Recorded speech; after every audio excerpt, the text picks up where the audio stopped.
There's a stretch of water that even the most experienced explorers fear. No matter what season you choose to cross it in, you risk meeting face-to-face with waves that can reach as tall as the Hollywood sign.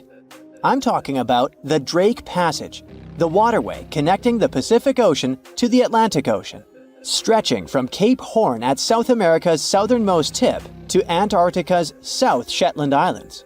It's about as wide as the distance from London to Berlin and takes up to 48 hours to cross. Some sailors compare getting on the other side to going to the moon. That's how challenging it is. Even the man who discovered it, Sir Francis Drake, never sailed these waters because they seemed too dangerous to him and opted for a calmer, although longer, Strait of Magellan. The passage took the lives of around 20,000 sailors and over 800 ships. Tourists who want to see Antarctica cross the Drake Passage on a regular basis, although it's still often called the world's most terrifying ocean crossing. The Antarctic Peninsula, where travelers go, isn't really part of Antarctica itself. It sticks out and points towards South America like two fingers almost touching it. The water gets squeezed between these two land masses, making strong ocean currents. The passage is part of the Antarctic Circumpolar Current, the largest ocean current on Earth. The water rushes through the passage at a speed between 95 and 150 million cubic meters per second, which makes it rougher. And then there are winds that usually blow from west to east and are very strong between 40 and 60 degrees latitude. That's why those areas are called the Roaring Forties, Furious 50s, and Screaming 60s. Land slows down winds, which is why storms hitting Ireland and the UK get weaker as they move east. But Drake's latitude is the only place where winds can blow all around the Earth without being stopped by land. So they keep getting faster. These strong winds turn into huge waves that can hit ships really hard, normally around 13 to 16 feet tall. They're much higher than waves in the Atlantic. Drake Passage also has underwater mountains that you can't see.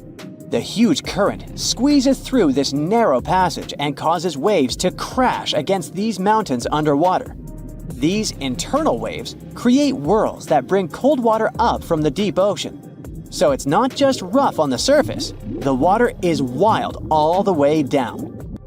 The first sailor managed to sail around Cape Horn and through the Drake Passage in 1616. It was a Dutch navigator, Willem Schouten, in 1616. But the most famous attempt to cross it was undertaken by Sir Ernest Henry Shackleton on his ship named Endurance. He and 27 of his men set off from South Georgia, aiming to reach Vassal Bay in Antarctica. But things didn't go as planned. On January 19, 1915, their ship got stuck in the ice. And by October, it began to sink. They camped on floating ice for 2 months before sailing lifeboats to a remote, icy place called Elephant Island. Shackleton and 5 men made a risky journey to South Georgia to get help. It took them 15 days to cross Drake Passage with hurricane winds. Finally, they arrived safely and organized a rescue for the rest of their crew. Scientists found the shipwreck of Endurance only in 2022, 10,000 feet below the water. In December of 2019, 6 fearless athletes decided to cross the Drake Passage by rowing a boat for the first time in history. It took them 12 days of non-stop rowing with a 90-minute rotation of rowers. They managed to do it, and it was probably the hardest possible way to cross the passage. The athletes mentioned it was cold, wet, and dirty, and the waves hit them like walls. The weather in the Drake Passage changes a lot, but ship captains can always see it coming and change their path. They will move the departure time to have a safety margin and not to get stuck in the middle of the passage in the worst possible conditions. Sometimes, the journey will be smooth and calm, and they call it Drake Lake. Other times, people on the ship will feel rough waves, which is called Drake Shake. Some experienced captains who often cross the passage say that the Drake Lake effect happens once in every 10 crossings. And they see the Drake Shake once or twice in every 10 journeys. A schooner or a kayak will probably not survive the journey among giant waves, but modest vessels and cruise ships have sturdy hulls and advanced stabilizing mechanisms. So, the journey isn't that dangerous anymore. But still, it's quite an adventure, especially if you're seasick. If you don't feel like risking it but want to travel from the Pacific Ocean to the Atlantic Ocean by water the fast way, the Panama Canal is waiting for you.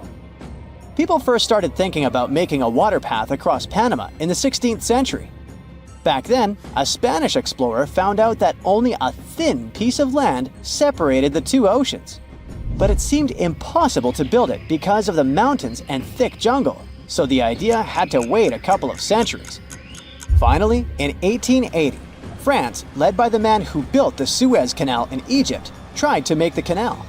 But the people who started the construction soon found out it was much harder than it looked on a map.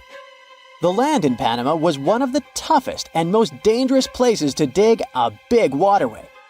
Workers had to literally move huge mountains in a jungle full of snakes, where it was really hot and rainy. During the wet season, heavy rain turned rivers into wild rapids and soaked the workers. Sometimes, they didn't see the sun for 2 weeks, and their clothes stayed wet all the time. Big rocks were falling, and tiny mosquitoes that carried malaria made people very sick. And then, an earthquake happened on top of everything. They were losing thousands of people. That's why France decided to abandon the project after 7 years. Then, the United States bought the French assets in the Canal Zone and finished it by 1914. It cost the US around $375 million. The 50-mile-long passage of water saves ships traveling between New York and San Francisco 7,872 miles. Around 14,000 ships use it every year and pay around $1.8 million in tolls. So it looks like it all paid off. Another challenging waterway in this part of the world is the Amazon River. It's around 4,300 miles long and flows through 3 countries with over 30 million people living in its basin. But there isn't a single bridge across it. The river has many marshes and soft soils, so engineers would need to build very long bridges and very deep foundations, which costs a lot of money. Building bridges over deep water is tough, but in other places in the world, engineers can use things like floating platforms to help. The river's path and water levels change a lot during the year. During the dry season from June to November, the river is usually 2 to 6 miles wide. But in the wet season from December to April, the river can become as wide as 30 miles. And the water level can rise by 50 feet. That's why they can't build floating bridges or pontoons. The riverbanks are made of soft dirt that moves and erodes with the seasons, and it makes things even harder. It would have to be an absolutely unique project to overcome all these challenges. Luckily, there's no pressing need for a bridge across the Amazon right now. The river mostly goes through areas that are sparsely populated, so there aren't so many major roads to be connected by bridges. It's 2018. You get up early in the morning to go ashore and catch some fish. You come to the spot you were yesterday, throw the hook into the sea, and wait. The float is twitching. You've caught some fish, but hey, hello? Why aren't you doing anything? Right now, you don't care about the fish. You're looking at something in the distance. You open your mouth in surprise since you see a huge ship stuck on a shoal. It wasn't here yesterday, so it got here at night. Okay, it'll probably sail away sooner or later. You fish for a few more hours. During this time, you observe the ship and notice no movement there. Is it empty? Boats and the Coastal Service are sailing from the shore to the vessel. You decide to check it out too. You get in your old boat and go there. The mist descends to the water, making the ship look creepy. The colossal vessel is rusty and empty. But where is the whole crew? And how did it get there? The Coast Guard comes on board. They search the hold, the cabins, and the upper deck. There's someone's stuff, some remnants of food supplies, notebooks, and clothes. Everything suggests the crew has disappeared for some reason. Fishers who noticed the vessel first didn't see anyone coming down from the board. No radio signals were sent to the port, and no one reported about the ship. It appeared here from nowhere. The only chance to get any information is to look at the number and name of the vessel. This is Sam Ratulangi, PB 1600. The Coast Guard checks the information, studies the data of all the country's ships, and no way. One company built the boat in 2001 in Indonesia. People used it to transport heavy loads across the seas around Asia. The ship had been properly operating for 8 years. People were delivering industrial goods to different points in the region, but something went wrong. In 2009, Sam Ratulangi was sailing near the coast of Taiwan, and that's it. There were no further records about it. There were no reports in any port. Everyone thought it must have drowned, so no one had been looking for it for years. And then, 9 years later, it appears here, big and rusty, off the coast of Myanmar, without sailors, without fuel. An investigation starts. City services are trying to find out the names of all the sailors working on the ship and find clues that would lead to solving this mystery. They also hope the ship owner will appear soon. They find 2 tow ropes on board. This means that some other ship towed Sam Ratulangi to this place. Then they identify and find 13 crew members. These people say they wanted to reach the factory in Bangladesh to repair Sam Ratulangi. Another vessel helped tow the ship, but then 2 cables tore off, and a storm began. No one wanted to stay on board during such weather, so the crew members left it. No one knows what the ship has been doing for the last 9 years, and how it was possible without people on board. And here's another, much more mysterious ship story.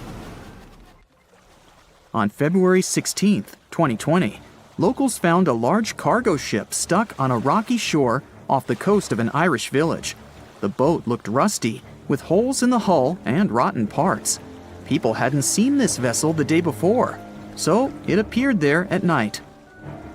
The last time people saw the Alta cargo ship was a few months earlier, thousands of miles off the coast of Ireland. That day, the Alta was sailing in the waters of the Atlantic Ocean. Another ship, the MS Protector, noticed it.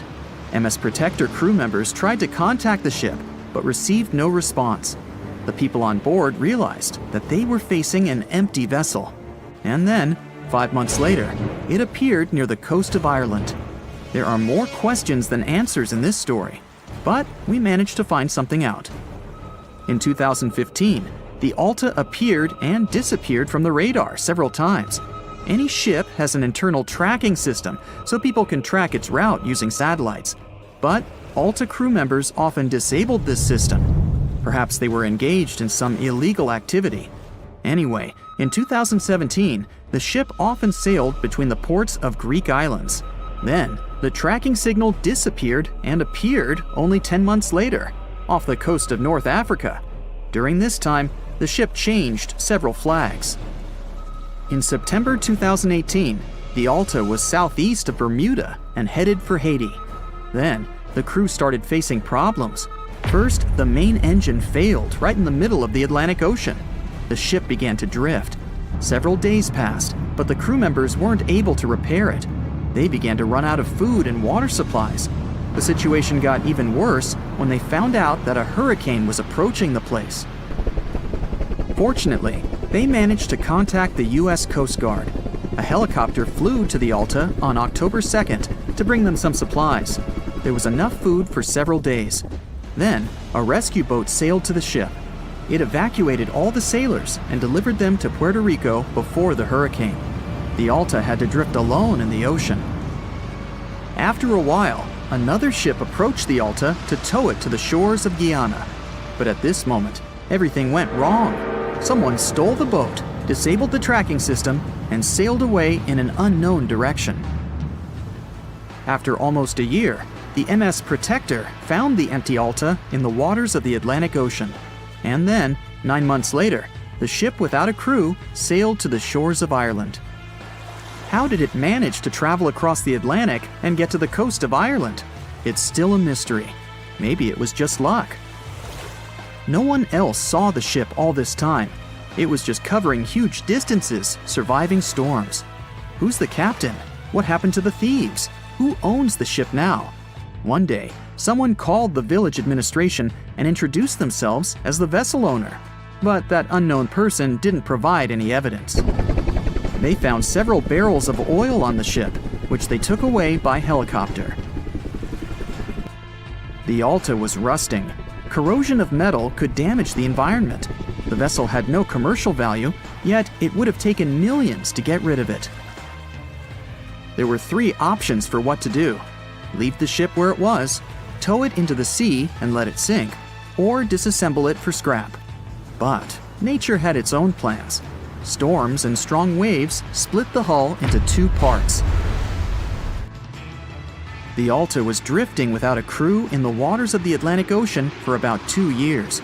But this is nothing compared to a ship that was traveling for 38 years. The record belongs to the SS Baychimo. It was a merchant vessel owned by some trading company. In 1931, the ship found itself on the ice off the coast of Alaska. Its movement slowed down. A thick layer of ice blocked the ship, and a strong storm only made the situation worse. The blizzard was so intense that the crew members couldn't see anything but a white veil in front of their eyes. Sailing any further was impossible. The team had to wait for the storm to end. They waited for a day, 2, 3 days. A week had passed, but the snowstorm was only getting stronger. Then, one day, it grew weaker. The crew members split into 2 teams. The first team went to the nearest city. The second group, along with the captain, stayed on board. They set up camp next to the ship and waited for the blizzard, which had started again, to end. There was 0 visibility. And finally, one day, the storm was over. Great! And now, wait a minute. But where is the ship? The SS Baychimo just disappeared during the blizzard. The captain was sure that the ship had sunk, so he left along with the crew. Then, a week later, they saw the vessel drifting near the area where they had lost it. The hull was damaged so severely that it was unsafe to sail on it. Repairing the ship would be pointless and expensive, so the captain decided to abandon it. He was sure that it would go underwater sooner or later, but it stayed afloat for the next few days, the next few months, and a few years. People had reported seeing it at various points along the coast of Alaska for 38 years. The last record of the SS Baychimo is dated 1969. Those who saw it claimed the ship was completely frozen, almost merged with the ice. Some people planned to start an expedition to find the ship, but all attempts were unsuccessful. The vessel is probably lying somewhere on the deep sea floor.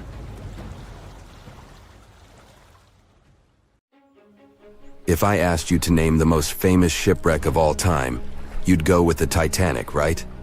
The Atlantic Ocean, the hope for new life, heartbreaking love stories. It had it all to become a blockbuster.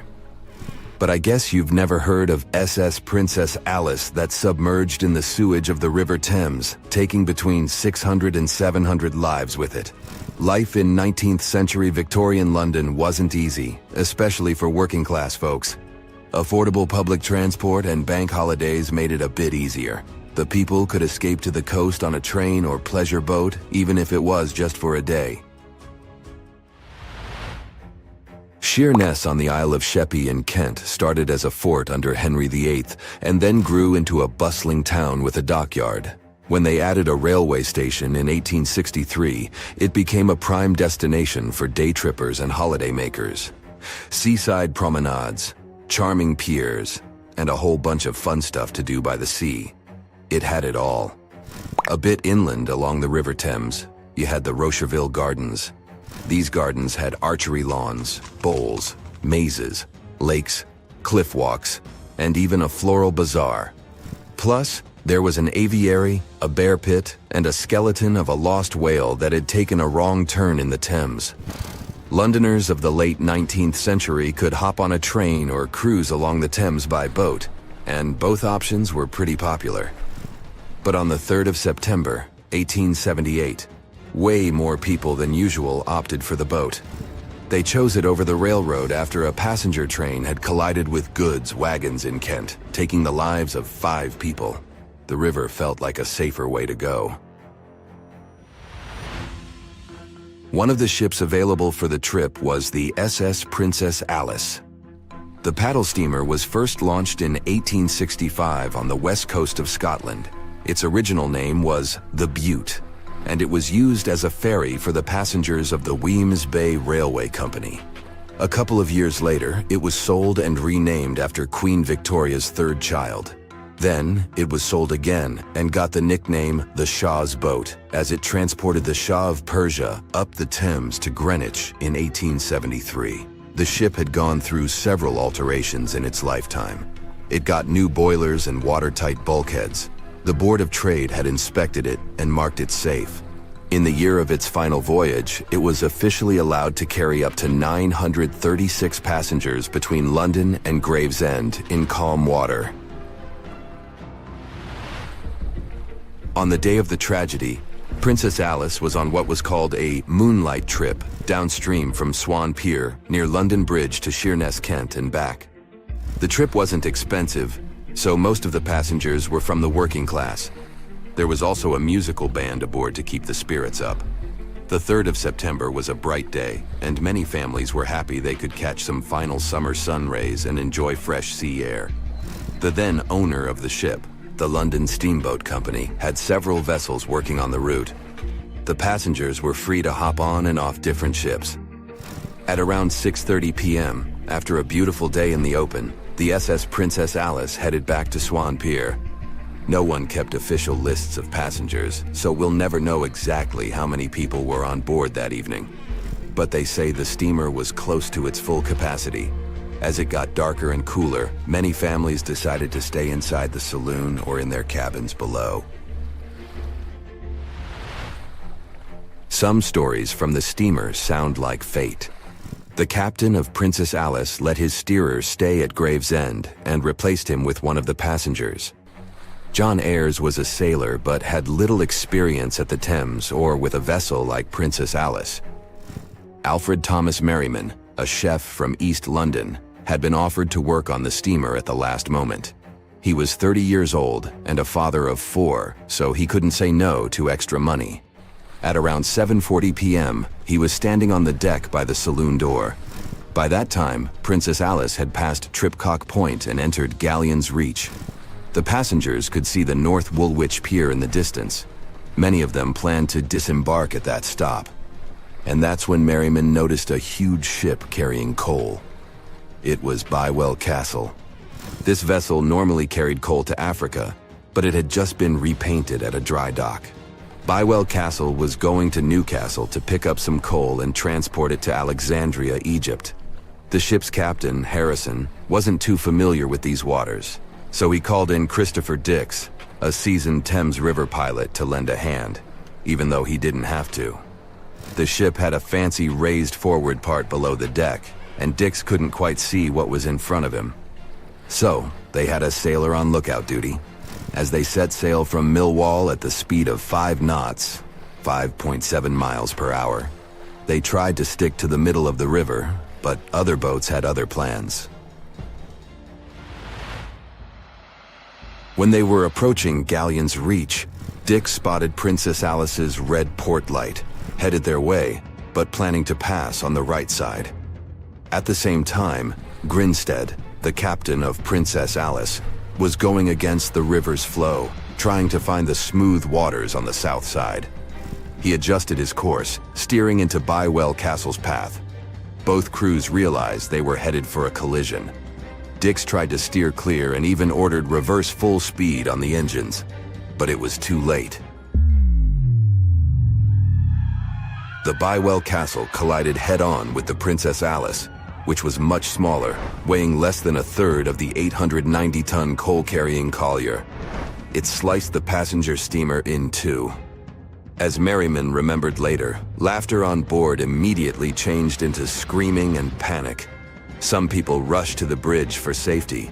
Merriman hurried to the captain, asking what to do next. The captain's response was grim. "We are sinking fast. Do your best." The ends of the steamer went high into the air, and the middle just sank, taking passengers with it.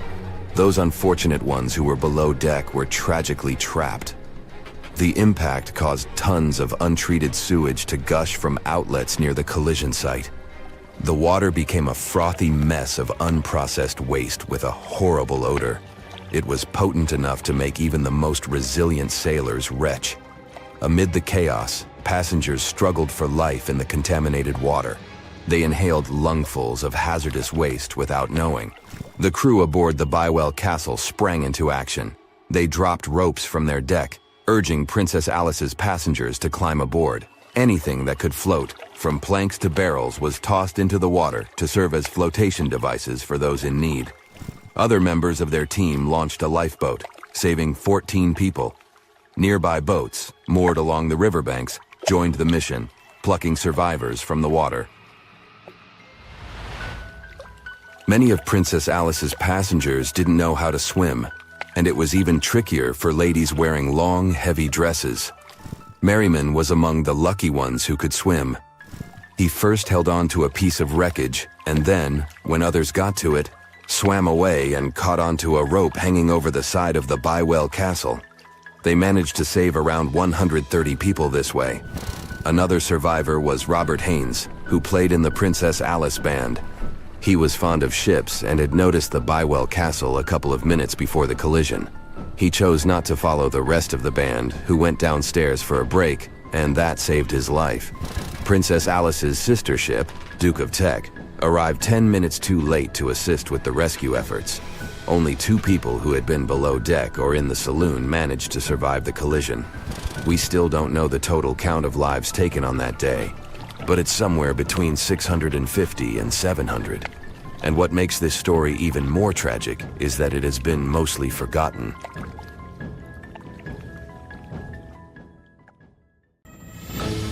As an experienced sailor and the first man to ever sail non-stop on his own around North and South America, Matt Rutherford has seen a lot during his voyages. But what he saw in 2013 while sailing through the waters of the Atlantic with his colleague surely stands out. Some 800 miles off the coast of Bermuda, not far away from the famous Bermuda Triangle, they noticed a boat that seemed to be moving by itself. The sails weren't up and the motor wasn't running. The sailors decided to check if there was someone who needed their help aboard, so they moved closer to the mysterious ship. Once they got there, things only got weirder, as they realized there wasn't a living soul aboard. Rutherford started filming to document their discovery. The boat looked so awfully abandoned that they expected to find some pretty scary things in there. But it didn't stop Rutherford from searching the vessel. The boat, which turned out to be named Wolfhound, looked like an upscale one, probably costing hundreds of thousands of dollars. It was pretty weird to find it floating by itself in the middle of the ocean. It seemed like whoever abandoned it was leaving in a rush. There were clothes and other personal belongings all over the main cabin. Some parts of the ceiling had fallen and some drawers had popped open. The brave sailors decided to tow the ghost ship back to Bermuda. It wasn't easy because Wolfhound was bigger and heavier than their boat. After days at sea, the crew was running low on fuel and asked a passing freighter to stop and give them some gas. They kept pulling Wolfhound until the tow line got wrapped around the rudder and they realized they could get stranded in the Bermuda Triangle. So they had to abandon the ship. What really happened and how Wolfhound ended up in the middle of the ocean will probably remain a mystery. Rumor has it that it belonged to a member of the Royal Irish Yacht Club. The ship was going on its first voyage from Connecticut to Bermuda and then Antigua. It got in a terrible storm around 400 miles away from Delaware. The winds were so strong that the yacht suffered 2 knockdowns. A Greek cargo ship rescued the crew. They left the ship with an emergency beacon on. The rescued crew members shared that they saw the ship sink, which only adds more questions to the story. How did it get back to the surface? Does the Bermuda Triangle have anything to do with that? Christopher Columbus himself reported some unusual compass activity going on in this mysterious area while he was on his way to the New World. Despite the stories of more than 50 ships and 20 planes disappearing in the area, it remains one of the most heavily traveled shipping routes in the world. Some skeptics believe that this fact solves the Bermuda Triangle mystery. It could make sense because the busier the area, the more accidents happen there. But then again, it's not the number of disappearances that makes the place so mysterious. It's the lack of explanation and wreckage lost for good. The first ever confirmed ship to vanish in the Bermuda Triangle was the USS Pickering. In 1800, it departed from the US on its way to the West Indies. The ship sailed into the Bermuda Triangle along with its 90-man crew. No one ever heard anything from them ever since. The popular explanation is that the ship was taken out by a storm. But because no one found any wreckage, we'll never know for sure. The largest ship that has ever disappeared in this mysterious area was the USS Cyclops. In March 1918, carrying a crew of 306 people, the USS Cyclops left Barbados and headed home to Baltimore. The ship passed through the Bermuda Triangle on its journey and vanished into thin air, or rather, water. The Cyclops never sent any distress signal and disappeared without any explanation or trace. The Bermuda Triangle isn't the only place in the world where ships go missing or mysteriously resurface. One of the most famous ghost ship stories would be of SS Baychimo. The large cargo steamer was built in Sweden. On October 1st, 1931, it got caught in pack ice. The crew decided to wait it out and managed to break free after a couple of days, only to get trapped again in less than a week. This time, they didn't manage to make it out. A rescue team went by air to save 22 of the crew members. 15 other members stayed in a wooden shelter they built not far away from the ship. Their plan was to wait out the winter and get back aboard. At the end of November, a strong blizzard was rushing through the area. When it was over, Baychimo seemed to have gone away with the storm. The captain decided it must have broken and sunk, but a few days later, a local hunter informed them that he had seen the ship around 45 miles away from their camp. The crew managed to find the ship and took the most valuable cargo from its hold. They had fears that Baychimo wouldn't live through that rough water, but it did manage to survive after all. Once the ice was gone, it floated away and ended up drifting along the shores of Canada and Alaska. Many people reported seeing the ghost ship in an open sea. Some even tried to board it to save the ship, but the weather didn't allow it to happen.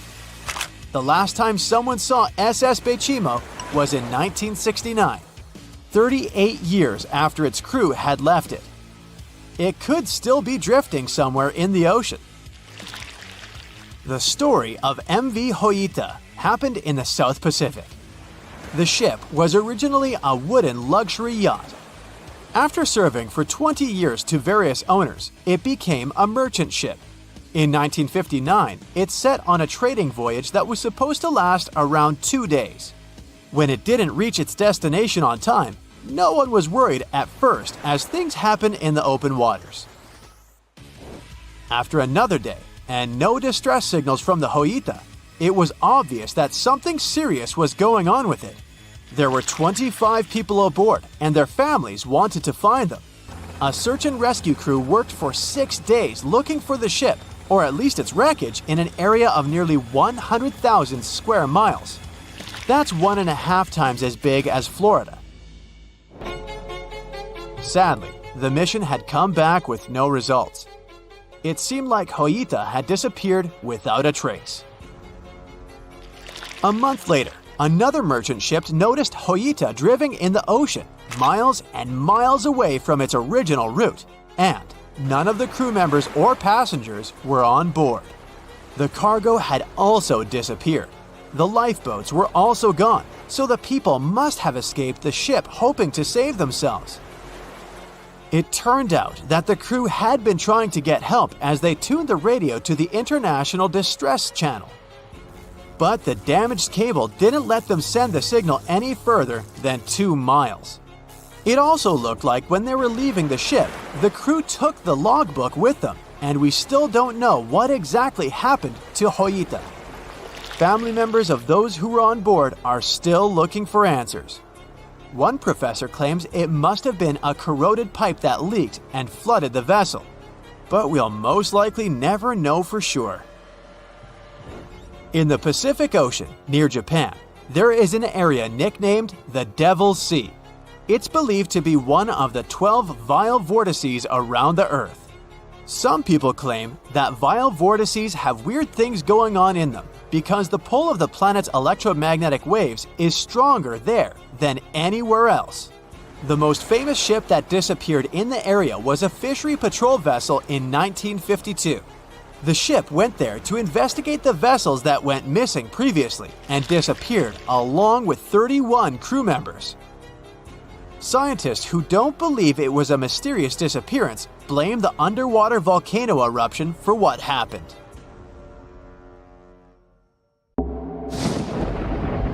There's a ship drifting somewhere in the ocean without a crew. The last time someone saw it was over 50 years ago. Its story reminds of that of the Flying Dutchman, a ship that's bound to sail forever and bring disaster to whoever sees it at sea. At least the legend says so. Unlike the Flying Dutchman, the SS Baychimo was definitely real and built for a German company in Hamburg and began as an ordinary cargo ship. It was trading supplies between Hamburg and Sweden in the Baltic Sea starting from 1914. It had a strong steam engine and a hull made of steel. A few years later, it became British property. Then, in the 1920s, a Canadian company purchased it for around $18,000, a huge amount of money back then. The new owner, the Hudson's Bay Company, was actively using the ship for several years. They would often send it on voyages from its home port in Scotland to Siberia, Alaska, the Yukon, and the Northwest Territories. It also passed through the Panama Canal and even the Suez Canal, with fur pelts for sale on board. Sometimes it would also transport passengers. It had completed 9 successful voyages before this strip of good luck came to an end. Starting from the 1930s, SS Baychimo would have trouble with ice and storms. When it first got trapped in ice in October of 1931, some of the crew managed to escape to Alaska. 15 of 22 sailors decided to stay with their vessel and try to save it. They had furs and other valuable cargo worth around $58,000 aboard. The company sent them supplies to survive the winter. They set camp near the ship out of the hatches, tarpaulins, and other materials, and offloaded the cargo. At the end of November, a blizzard rushed through the area, and it seemed like it had taken the ship with it. The ice platform had survived, but the ship broke free. Some of the crew members were sure it had sunk. But soon after, they heard from one of the locals who had spotted their ship around 45 miles away from their camp. The crew moved on with their lives, and the ship started its journey as a runaway vessel. People would spot SS Baychimo once a year or so, all the way until 1965. It was mostly spotted off the coast of Alaska. A man going to Nome with his sled dog, along with prospectors, explorers, and treasure hunters, all claimed to have seen SS Baychimo. Someone tried to board it and take it to port, but ended up stranded on it for days because of horrible weather.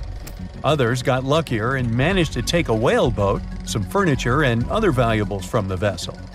Those who got close to the ship saw that it was damaged and missing the propeller.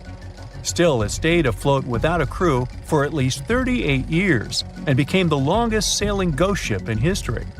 In 2006, the Alaskan authorities started a project to solve the mystery of this ghost ship of the Arctic and finally find SS Baychimo, either still above or below the water. So far, the project has not been a success. SS Baychimo remains one of the estimated 4,000 ships that have disappeared off Alaskan shores. If the legend of the 17th century isn't lying, this ghost ship could be sailing somewhere along the Flying Dutchman. It belonged to the Dutch East India Company. Its captain managed to do the impossible for that time and sailed from Holland to Indonesia in only 3 months. They said he was flying over the sea, and some evil tongues explained that he had made a deal with evil forces to achieve that. Once the ship was sailing back home, its captain and crew disappeared without a trace. There are many versions of what happened to it. One of the first ones said it had tried to enter port at the Cape of Good Hope, got in a terrible storm, and sank as there was no captain to save it. Another legend says the captain had refused to obey the skies to let the ship sink during the storm. A scary life form then struck the boat and the crew, and it was condemned to forever wander without rest. Many sailors claim to have spotted the wandering Dutchman. The Duke of York, who was to become King of England, mentioned having seen it in Australian waters. Right after spotting the ship, the man who saw it first fell from the top of the mast and didn't survive. There were more encounters with this legendary ship up to the middle of the 20th century. Ships would nearly collide with it as the Flying Dutchman jumped out of the blue. Scientists have a more logical explanation for this mystery: Fata Morgana, not to be confused with Hakuna Matata. Now, when you're out at sea on a hot day and the air is all wavy, it feels like when you look at the road on a scorching summer day. That's because of something called atmospheric refraction. When light passes through different layers of air with different temperatures and densities, it bends and twists. Sometimes, under certain conditions, this bending of light can create really bizarre optical illusions over the ocean, like sightings of the Flying Dutchman. The Fata Morgana phenomenon can make distant objects appear distorted, stretched, or even lifted above the horizon. So you can see a ship far away, but because of the way the light is bending, it will look like it's floating above the water or even disappearing and reappearing. A Fata Morgana is most commonly seen in polar regions, especially over large sheets of ice that have a uniform low temperature. But you can see it anywhere, even in deserts and over lakes on hot days. The first stories about ghost ships go all the way back to ancient Greek and Roman mythology. One of the most famous ghost ships in history is the Mary Celeste. This brigantine was traveling from New York City to Genoa and was fully stocked with provisions, but missing a crew when it was discovered in the Atlantic Ocean in 1872. The crew's personal belongings were also there, completely undisturbed. The final entry in their log was made 10 days earlier. We still don't know what happened to its crew, and the ship has inspired many spooky stories and legends. The Lady Lovibond was another legendary schooner that is believed to have been wrecked off the coast of Kent in the middle of the 18th century. The story tells that the ship's captain, Simon Reed, had just got married and took his bride on board for a celebratory cruise, despite the superstition that it could bring bad luck. They were on their way to Portugal when the first mate, who is also in love with the captain's new wife, went mad because of jealousy, attacked another crew member, and then took over the wheel and steered the ship straight into the dreaded Goodwin Sands. No one aboard survived, and the schooner is said to reappear as a ghost vessel every 50 years. In present times, many vessels become abandoned and turned into ghost ships intentionally. There are thousands of them floating in U.S. rivers, lakes, channels, and coastal waters. Some people lose their boats in storms and other extreme weather. Others have to abandon their boats because maintaining them can cost 10% of the boat's price. Plus, docking a vessel can add up to several $1,000s every year. Most boats have been made of fiberglass, so an owner can't just recycle them as scrap metal.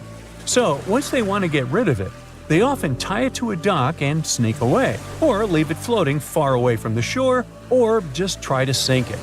When ghost ships sink in shallow waters, they can cause damage to coral reefs, mangroves, marshlands, oyster habitats, and wetlands. Plus, they can collide with unsuspecting regular ships and cause real trouble. So, don't do that. Enough said.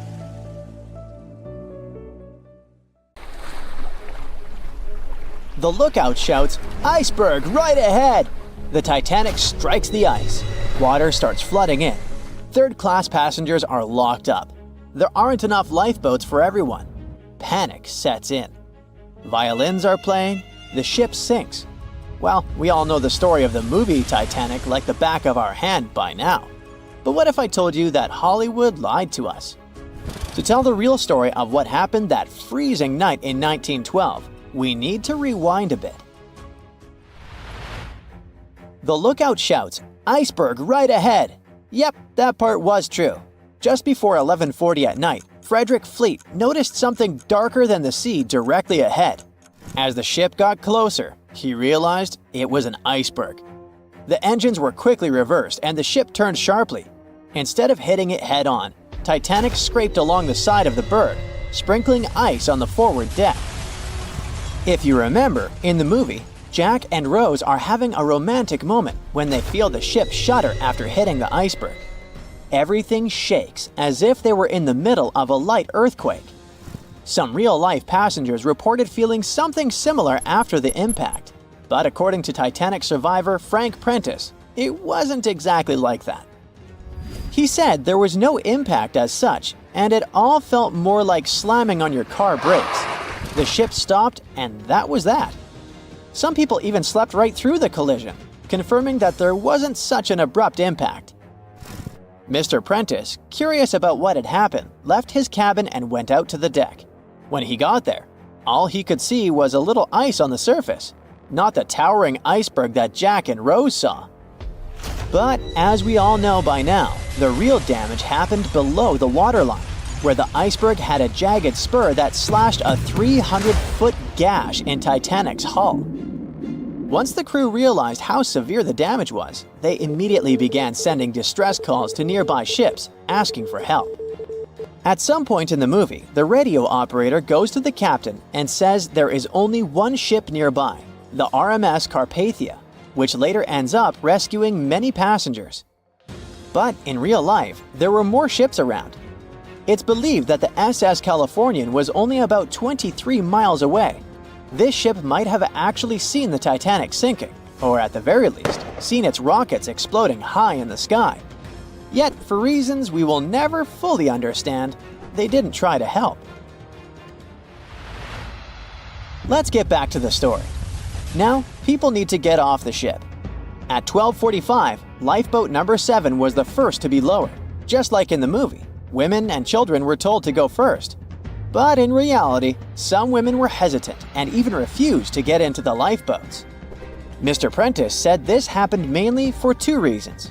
First, these lifeboats were high and passengers were terrified of the 70-foot drop from the deck to the ocean below. And second, most women didn't believe the Titanic would actually sink. It was called unsinkable after all. So the idea of getting into a lifeboat seemed pointless at the time.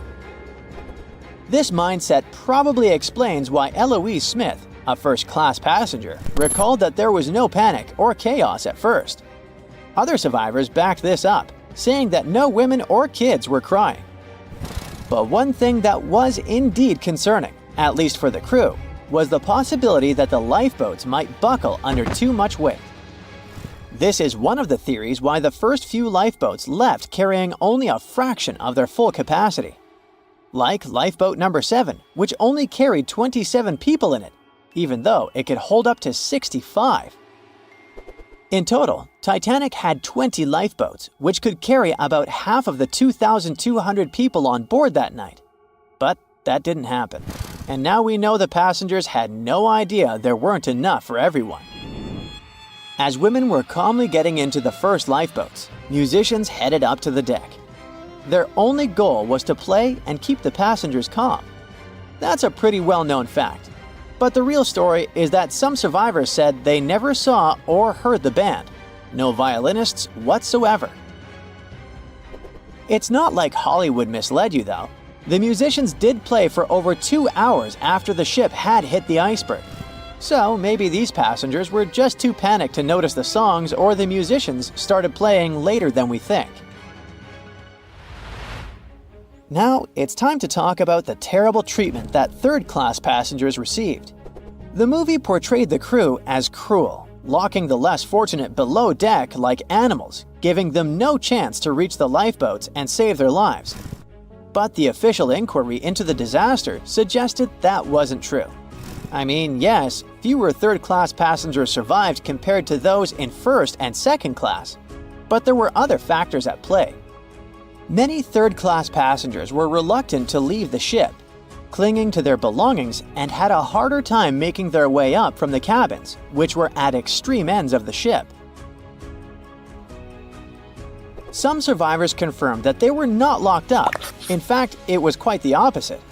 Mrs. George Wabi, a Lebanese woman traveling in third class, said that when chaos had erupted, some brave crew members and well-dressed first-class passengers had actually helped her get up to the first-class deck and eventually onto a lifeboat.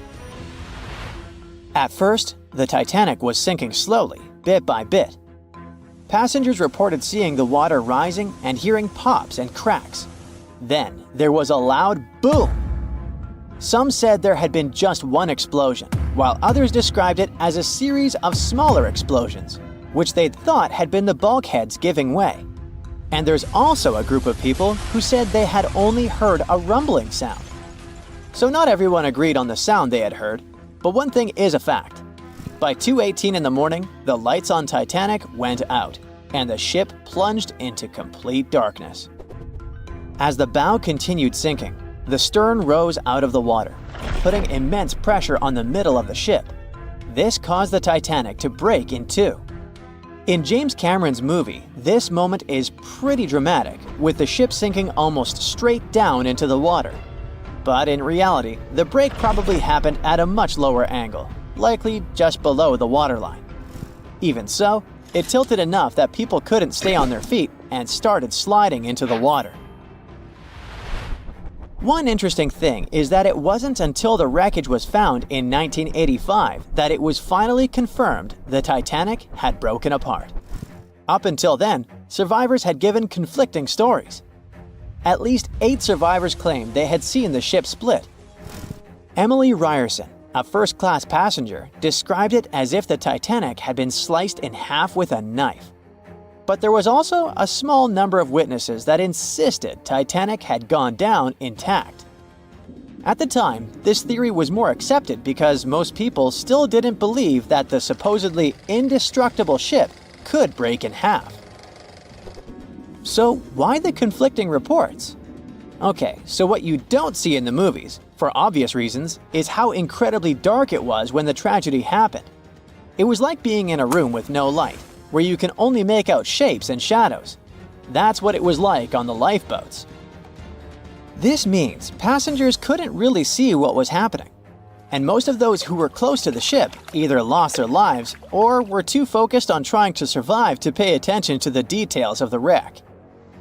Although James Cameron's film didn't fully capture how terrifyingly dark the disaster truly was, the 2012 TV series Titanic did a better job of showing the pitch-black horror of that night. Even then, the reality was much darker and more terrifying than either of these two productions could portray. Strange things occur in the cold waters of Antarctica. One of these things happened to a ship called Jenny. It was a small schooner whose history began in 1822. The boat and its crew set sail and disappeared a year later. For 18 years, the ship was considered sunk. People forgot about it, but in 1840, the vessel reminded the world of itself. That year, the whaling ship Hope sailed through the Drake Channel in Antarctica. The crew members noticed a ship among icebergs. It was the schooner Jenny. It was floating slowly in the dark, with no signs of life. The captain of the Hope, Mr. Brighton, gave the order to approach the mysterious vessel. They thought it was some creepy ghost ship, but as they came closer, they noticed crew members on the deck. The sailors of the Hope called out to them, but received no answer. This time, it became clear that something terrible had happened to the Jenny. When Brighton boarded, he realized that the Jenny crew members weren't missing. They were here. Frozen people stood like statues. Brighton went down to the lower deck and found the captain. He was sitting frozen at the table, holding a pen. Brighton looked at the logbook. the last record was made on May 4th, 1823. The captain wrote that he was the only living member of the crew. They spent 71 days without food. It seemed that the ship got lost in the sea because its captain went off course or sailed into an iceberg, but no one knew for sure. After that, nobody ever saw the Jenny again. According to rumors, the crew of the Hope abandoned the frozen ship and left it to drift in the cold waters. According to other rumors, this whole story is fiction.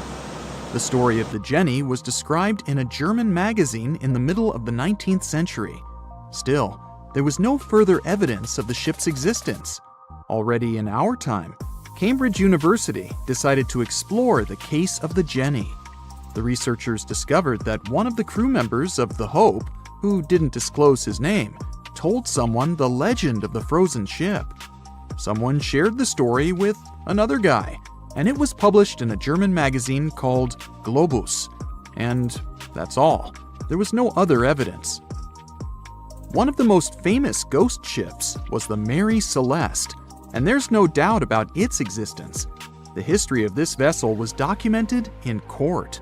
People wrote about it in newspapers, but the most exciting thing is that the ship continued to be used even after 10 people disappeared from its deck. The history of the Mary Celeste began in Canada in 1861.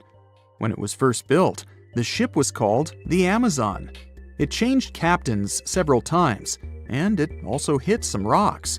The boat was sold, bought, then sold again, repaired, and sailed under the name Mary Celeste.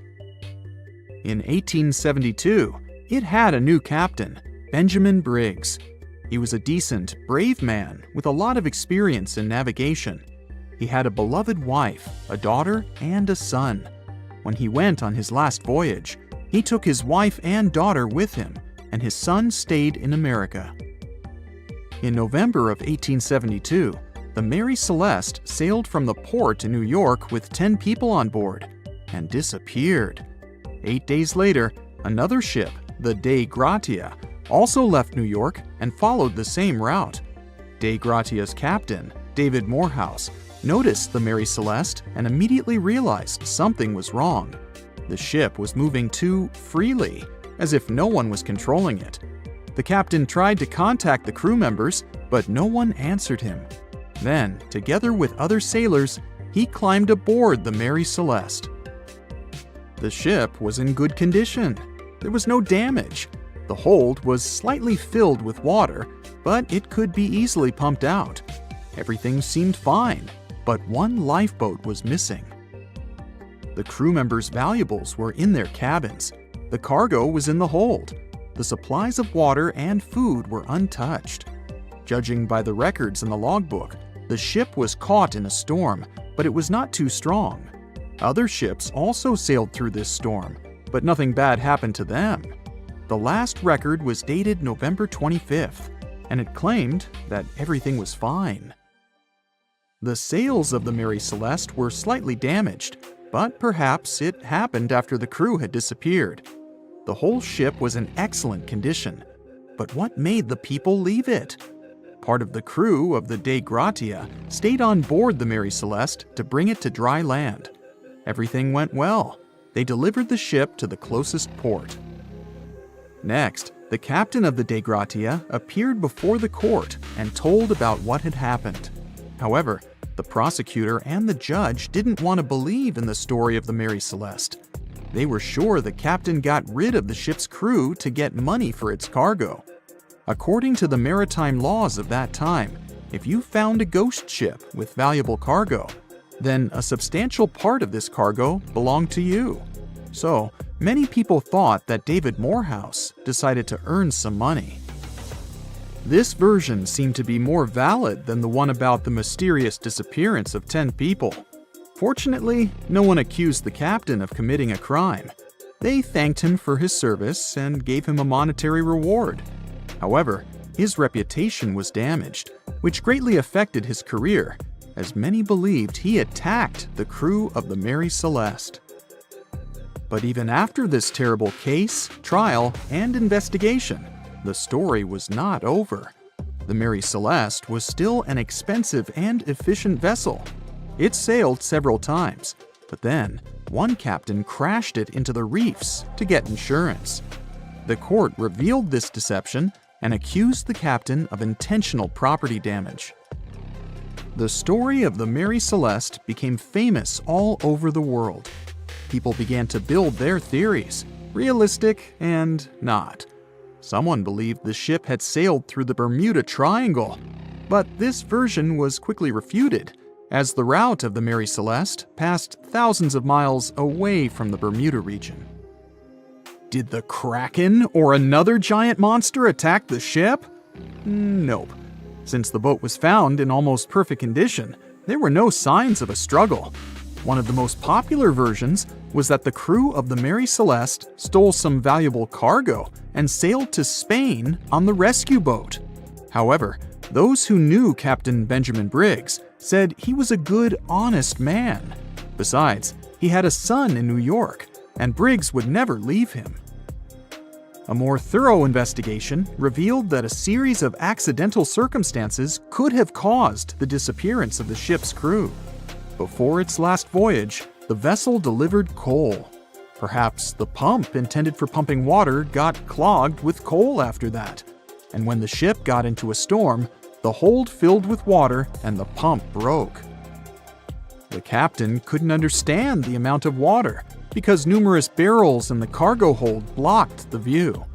Benjamin Briggs assumed it was dangerous to stay on the ship during a storm, so he evacuated with the passengers on a lifeboat. Perhaps they were close to land and decided to sail there, but the storm intensified and overturned the boat. Also, one record in the log journal said that the chronometer was faulty. It was a device that helped to determine your location at sea using longitude. Briggs got lost and didn't know which way to sail. The storm was strong, and he couldn't determine whether the ship would sink. Perhaps Briggs decided to leave the ship in a rescue boat when he saw the coast of the Azores. The uniqueness of this ghost ship case is that, unlike many others, you can investigate it yourself. There's a lot of information about the Mary Celeste on the internet. There are documentaries and research articles. Perhaps you'll be able to notice something that others haven't seen and solve the mystery of the disappearance of 10 people. The movie Jaws came out in 1975, and since then, people have been terrified of sharks. Some people fear seeing a great white's head come out of their showers, not to mention the fear of running into one at your local pool. Of course, none of this is actually possible, but some other scary shark stuff is. Like, yes, sharks can attack boats. They probably won't sink one. It depends on the size of the shark and the size of the boat. Today, we're diving deep into the facts and myths about the sea's biggest predator. It was the year 1953. On a typical July morning, two fishers set out on their daily lobster harvest. They took their white-hulled dory out to sea off the coast of Cape Breton Island in Nova Scotia, Canada. Since it was the lobster season, the sea was dotted with several dories spread out across the water. But that day, something strange happened. As soon as they put the dory at sea, they noticed a large dorsal fin chasing after their boat. They were surprised to see that the shark would follow their boat's every move. For an entire week, they took out their white dory from the harbor, and the shark followed them around, until one morning, as the men were alone at sea, the shark charged at full speed at the boat and smashed a 7-inch hole in its bottom.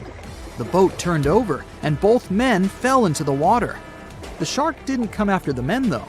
Instead, it swam away and disappeared for good. To clarify, a dory is a small, fragile boat usually measuring 16 to 23 feet long. So how long did that shark need to be in order to sink it? Well, as soon as the boat was retrieved from the ocean, researchers found something interesting. One of the shark's teeth was found stuck in the hull. According to Harvard experts that analyzed the tooth, it most certainly belonged to a 12-foot white shark that weighed around 1,200 pounds. One thing intrigues scientists a whole lot. The great white didn't seem to be interested in the man aboard, but rather in the boat itself. The question is, why? Some people suppose that this great white followed the dory around because it was white, and the animal probably thought it was some big white mammal. It's not the first boat a shark has attacked. You see, sharks don't attempt to sink boats because they're mean and evil.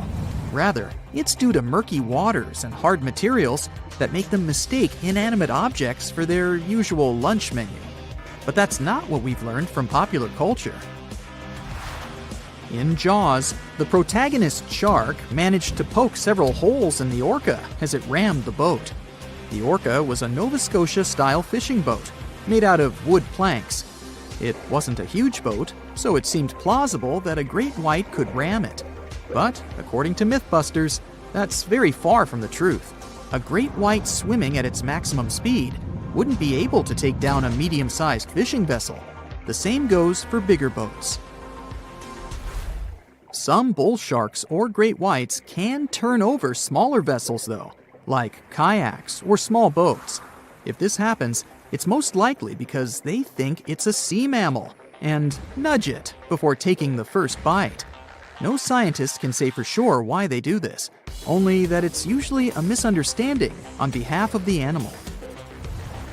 The Shark Research Committee, a nonprofit scientific research organization, has documented a lot of shark attacks on inanimate objects and is trying to answer that question more thoroughly. So far, they've observed several attacks on objects such as crab trap buoys and inflatable float bags. The website has also registered 2 famous attacks on boats. The first one happened in 1959, and a shark left a tooth on the hull of a boat. Researchers later identified it as belonging to a 12-foot great white. The report of the other attack, which happened in 1989, claims that a boat was circled by a great white before the animal swam at the vessel at full speed and hit the boat several times. Of course, those who suffer the most from shark attacks and encounters aren't boats, it's surfers. As far as we know, surfers look like giant wobbly seals from the shark's perspective. According to the Shark Research Committee, there have been 41 confirmed shark attacks on surfers on the west coast of North America over the course of the last century. So, should we be so afraid of sharks after all? Let's learn more about these magnificent sea creatures. Off the top of your head, how many shark species can you name?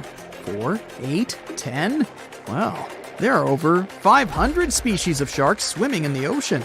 They vary from tiny specimens, about the size of a human hand, to up to 39-foot-long creatures. The largest species of shark are actually not great whites, but whale sharks. And even those are small compared to the great megalodon. This ancient creature that lived around 20 million years ago reached an unimaginable length of 60 feet. By comparison, that's the same as 2 to 3 buses placed one after another. I wouldn't swim in megalodon-infested waters even if you dared me, that's for sure. We know that sharks are very good hunters, but why is that so? Their bodies seem to have been strategically built for speed.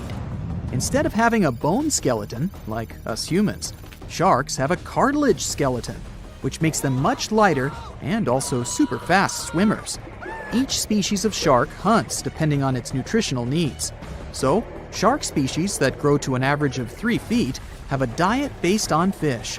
The ones that grow bigger start feeding off of bigger sea animals, such as sea lions and seals. Throughout their lives, some species of shark can shed over 30,000 teeth.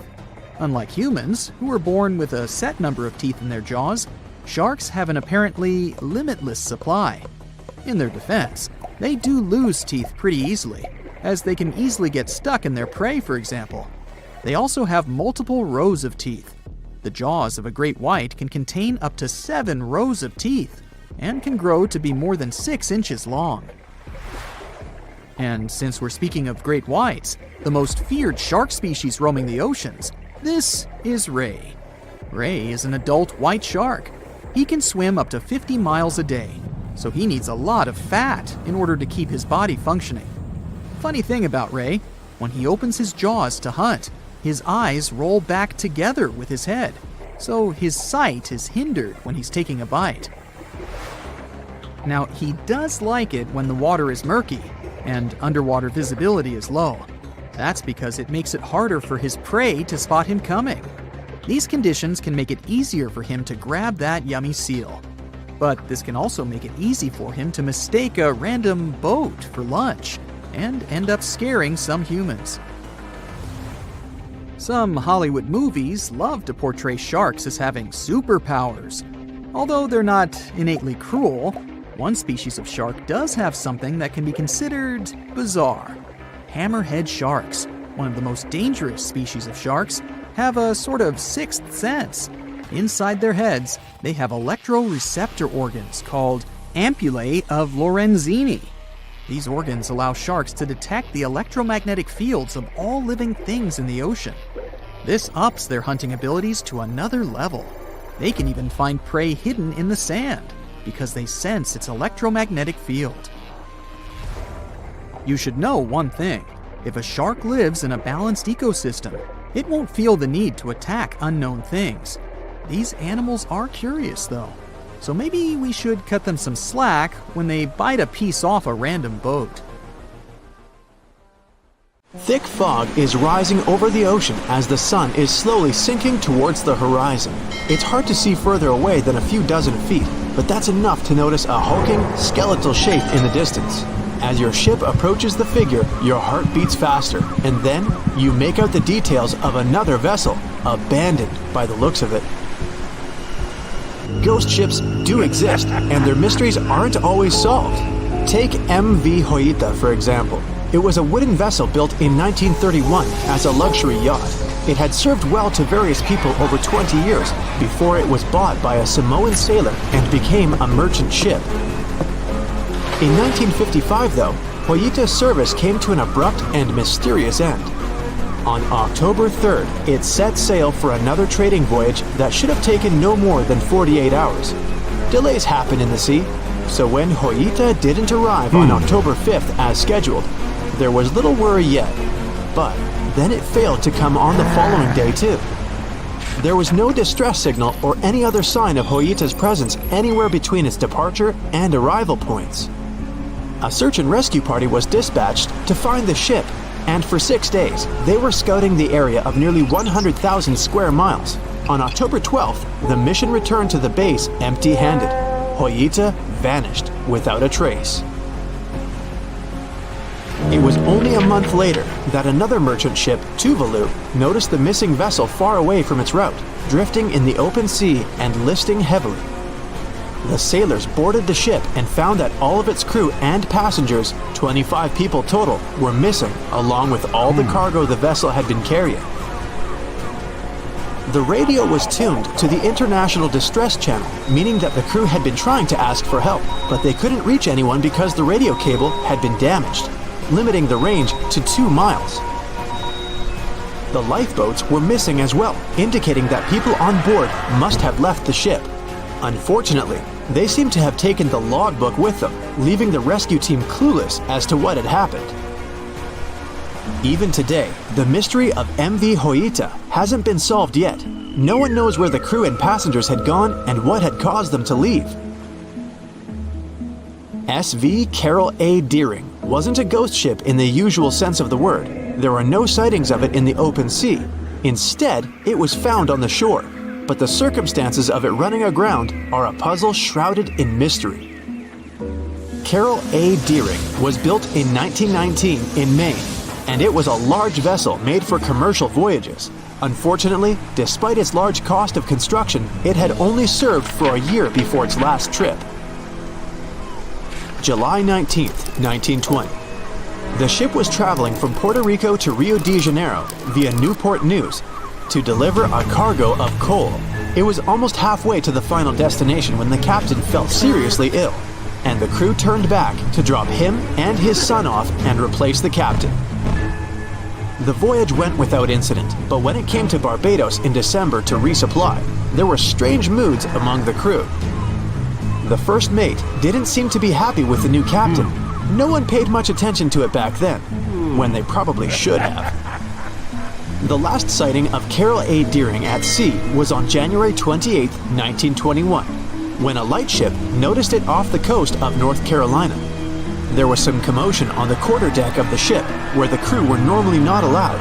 Then, another vessel sighted it, but there was already no one on the decks.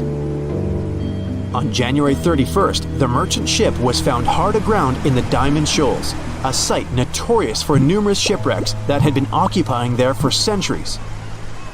When the search and rescue party boarded the ship, they found it abandoned, the log and personal belongings of the crew gone, along with the 2 lifeboats. There is still no answer to what happened on board of Carol A. Deering that January, although the most popular version was mutiny. Maybe we'll never find out the truth though. SS Baychimo is perhaps one of the most notable ghost ships in history. This large cargo steamer was built in 1914 in Sweden and plodded its way dutifully over 16 years, trading provisions for pelts with native tribes of Alaska and Canada. But then, on October 1st, 1931, Baychimo got caught in pack ice. At first, it seemed the crew would be able to wait it out and continue on their route because the ship broke free in a couple of days. But in less than a week, it became caught again, this time for good. In another week, a rescue party was sent to fetch 22 of the Baychimo's crew, while another 15 remained behind to wait through the winter if necessary and get the ship back. But a month later, after a powerful blizzard struck their camp, the sailors went out of their shelters only to find the ship gone. Luckily, a few days later, a native hunter told the Baychimo hadn't been lost yet. He'd seen it about 45 miles from where they had been stationed.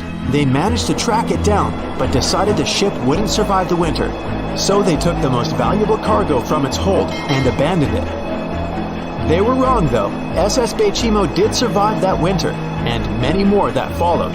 When the ice broke, it sailed away on its own, drifting listlessly along the shores of Canada and Alaska.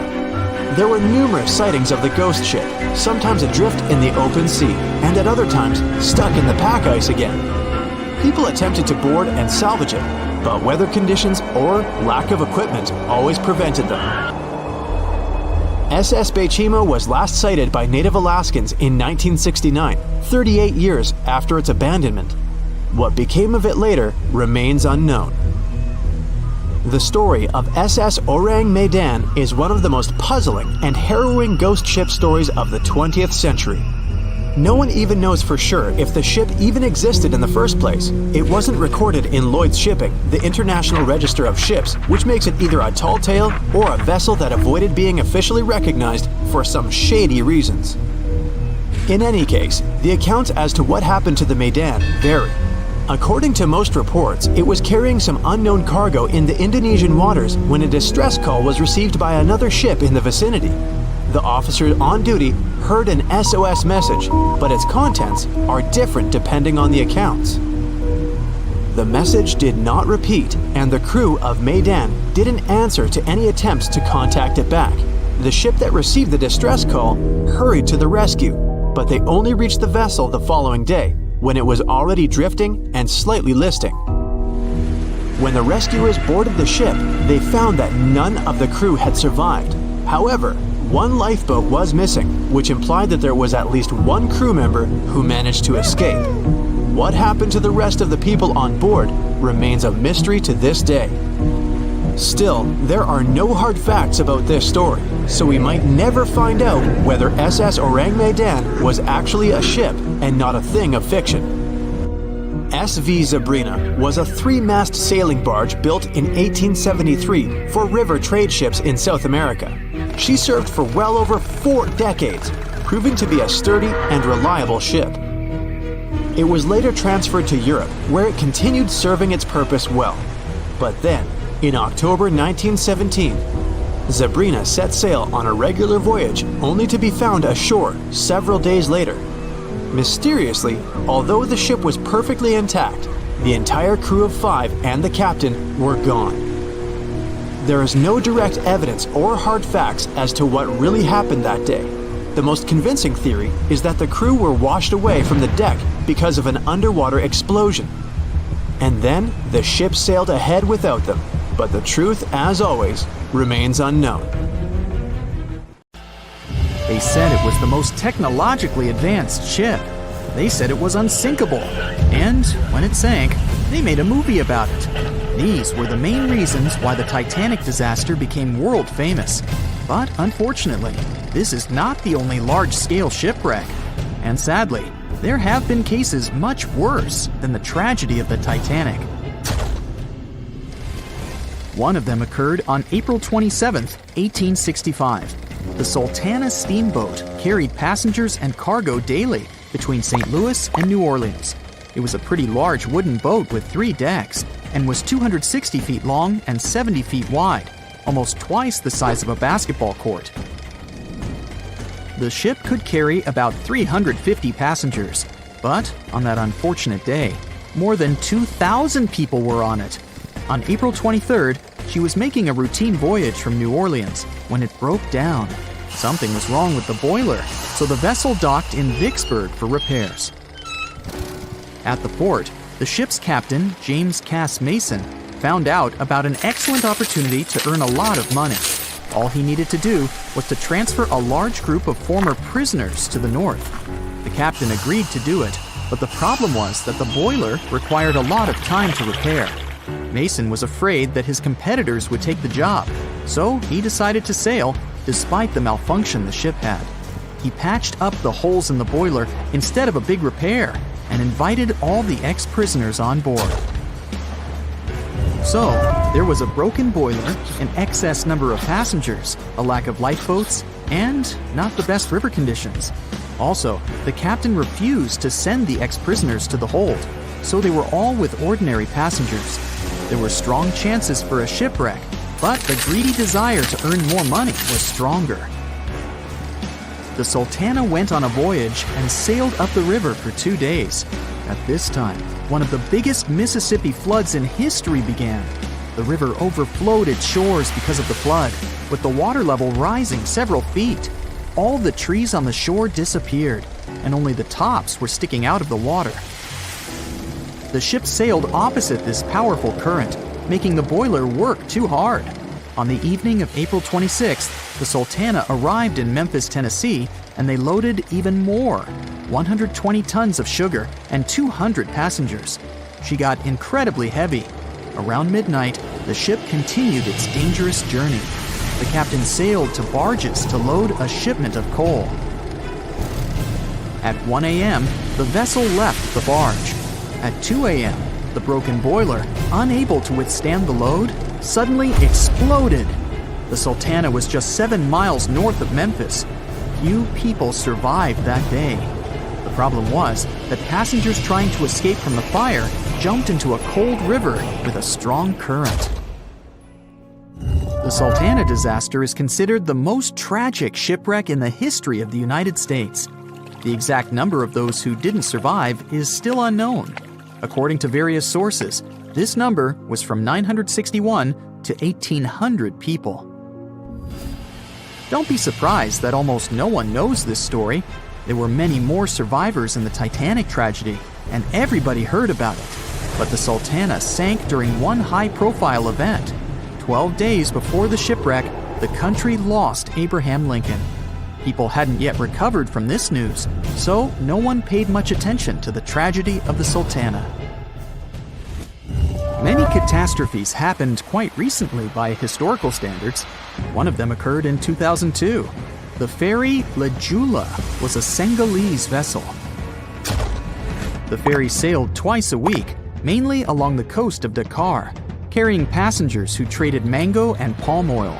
It made daily voyages and never faced severe problems thanks to modern rescue equipment and good repair service. But one day, the ship's crew discovered a malfunction and sent the boat to port. For almost a year, Joola was in a non-working condition, awaiting repairs. But it didn't get high-quality service. After poor maintenance, the ferry set off on its last voyage. On September 26, 2002, Joola sailed between southern Senegal and Dakar, and at 11 p.m. headed toward Gambia, where a strong storm began. The wind raised high waves, But this wasn't critical for the large passenger ship unless the number of people on board didn't exceed the established norm. The Joola was supposed to carry about 500 passengers, but had many more people that day. Too many passengers, poor repairs, and a strong storm caused severe problems for the ship. But the main factor in the shipwreck was that the Joola was only built for sailing in coastal waters, but that day, it sailed far from the shore. Big waves started rocking the boat, and at some point, it just turned upside down. The ship's deck went underwater, and its lower part stuck above the surface like an iceberg. All the passengers sitting in cabins fell on the ceiling and lost their orientation in space. There were no holes or damage in the ship's hull, and water flooded the lower decks for a long time. The vessel stood in a twisted position for several hours. Then, the boat began to sink when the water seeped through the deck and hold. The ocean was warm, but no one came to save the passengers. People had to wait almost 4 days to be rescued. Unfortunately, only a few managed to survive. The Philippines is a very dangerous area for ships. This place consists of several thousand islands and a vast area with shallow water. Ships can run aground and damage the hull with reefs and pitfalls. On September 20th, 1987, one of the most terrible disasters in navigation history occurred there. A Philippine passenger ferry called Dona Paz left one of the islands and sailed toward Manila. The sun was shining, the ocean was calm, and the visibility was good. But for some reason, the crew members didn't notice how the tanker Vector was approaching them. The two ships collided at low speed. The collision wasn't strong, but the problem was that the Vector had tons of oil on board, and the Dona Paz crashed into the cargo hold where that oil was stored. So it spilled all over the ocean, and then a spark slipped through. Not only did the two ships catch fire, but also filled with water. Both ships sank in a matter of seconds. Only a few dozen people survived that disaster. On September 27, 1854, the passenger ship Arctic sailed from Liverpool to New York. The fog came rolling down, and visibility got really bad. Another boat appeared out of the thick white haze, the French steamer Vesta. The ships were close enough to each other that a collision was inevitable. The French vessel was smaller, so it seemed to the Arctic's captain that Vesta had received a lot of damage. And while he was staring at the other ship, his boat got quickly filled with water. The captain gave the order to sail to the shore as fast as possible, but the ship's engines stopped working because of the flood. Then the ship's crew started to lower lifeboats with women and kids. Still, when rescuers found lifeboats with people, it turned out that only 87 out of 400 people survived, 65 crew members and 22 passengers. Surprisingly, there were only grown men among them. The ship's captain survived by clinging to the wreckage. All newspapers wrote about this story as one of the most terrible and shameful tragedies in navigation history. The survivors were criticized because they didn't save women and kids, and the crew members were accused of violating the law, since the safety of passengers should be higher than the safety of sailors. But despite this, none of them were brought to responsibility. Unfortunately, shipwrecks still occur to this day, but fortunately, there are fewer of them than before, thanks to modern navigation systems and radar. But no technology can guarantee there won't be a super strong storm or any other emergency that no one can foresee. The year was 1854, and the SS Arctic, the fastest passenger liner of its time, set out to cross the Atlantic. As it sailed through the misty veil, it slowly disappeared into the unknown. The Collins Line, an American shipping company, was started in 1818 and only began seriously trading in the transatlantic by 1835. Its steamships crossed the Atlantic from Liverpool to New York within just 10 days. Doesn't sound like a great speed today, I know, but back then, the same thing took other ships several weeks. Light on the water with their wooden hulls, powering through with a strong steam engine, Those steamships were the favorite choice for many high-profile people. What could go wrong with such an advanced ship, they thought.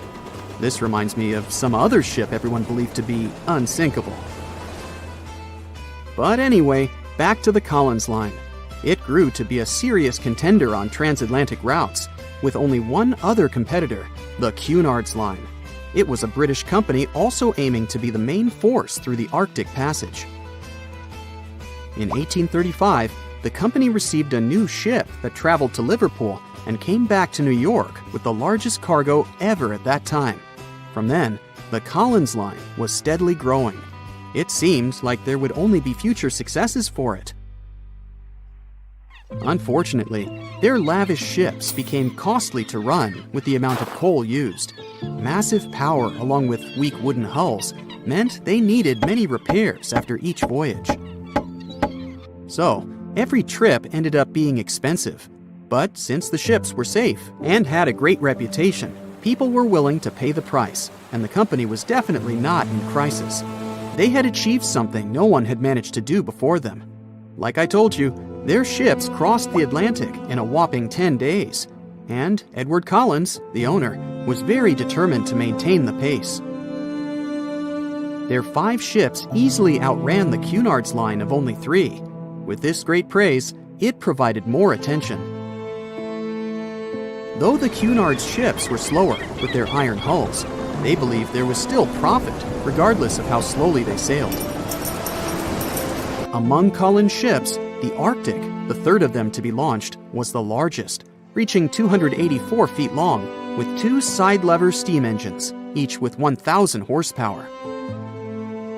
The paddle wheels made 16 revolutions a minute when at full speed. At the time of its launch, the press called it the most stupendous vessel ever constructed in the United States. But glamour and fame couldn't avoid what would come next. On the 27th of September, the Arctic was on its journey from Liverpool to New York, continuing a speed pace through the thick fog. It's possible that by that moment, after 4 years of record-breaking trips, the crew became overconfident with their sailing and the ship. Going only 50 miles from Newfoundland, they carelessly continued through the fog with no radio contact, sonar, or any other form of identifying objects, equipped only with Morse code. A smaller ship, the SS Vesta, which operated as a fishing vessel, often worked around Newfoundland. It was passing through the same path as the Arctic and crashed into its side. Shocked by the collision, the captain of the Arctic offered help to the much smaller Vesta, but it was soon clear that the damage that seemed minor on the Arctic was far worse. Beneath the waterline, a hole was letting water into the hull. The cost of the much faster wooden hull now seemed less valuable. They steered toward land, trying to plug the holes, but they weren't doing so well, and the seawater continued to pour in, filling up higher and pushing the ship down.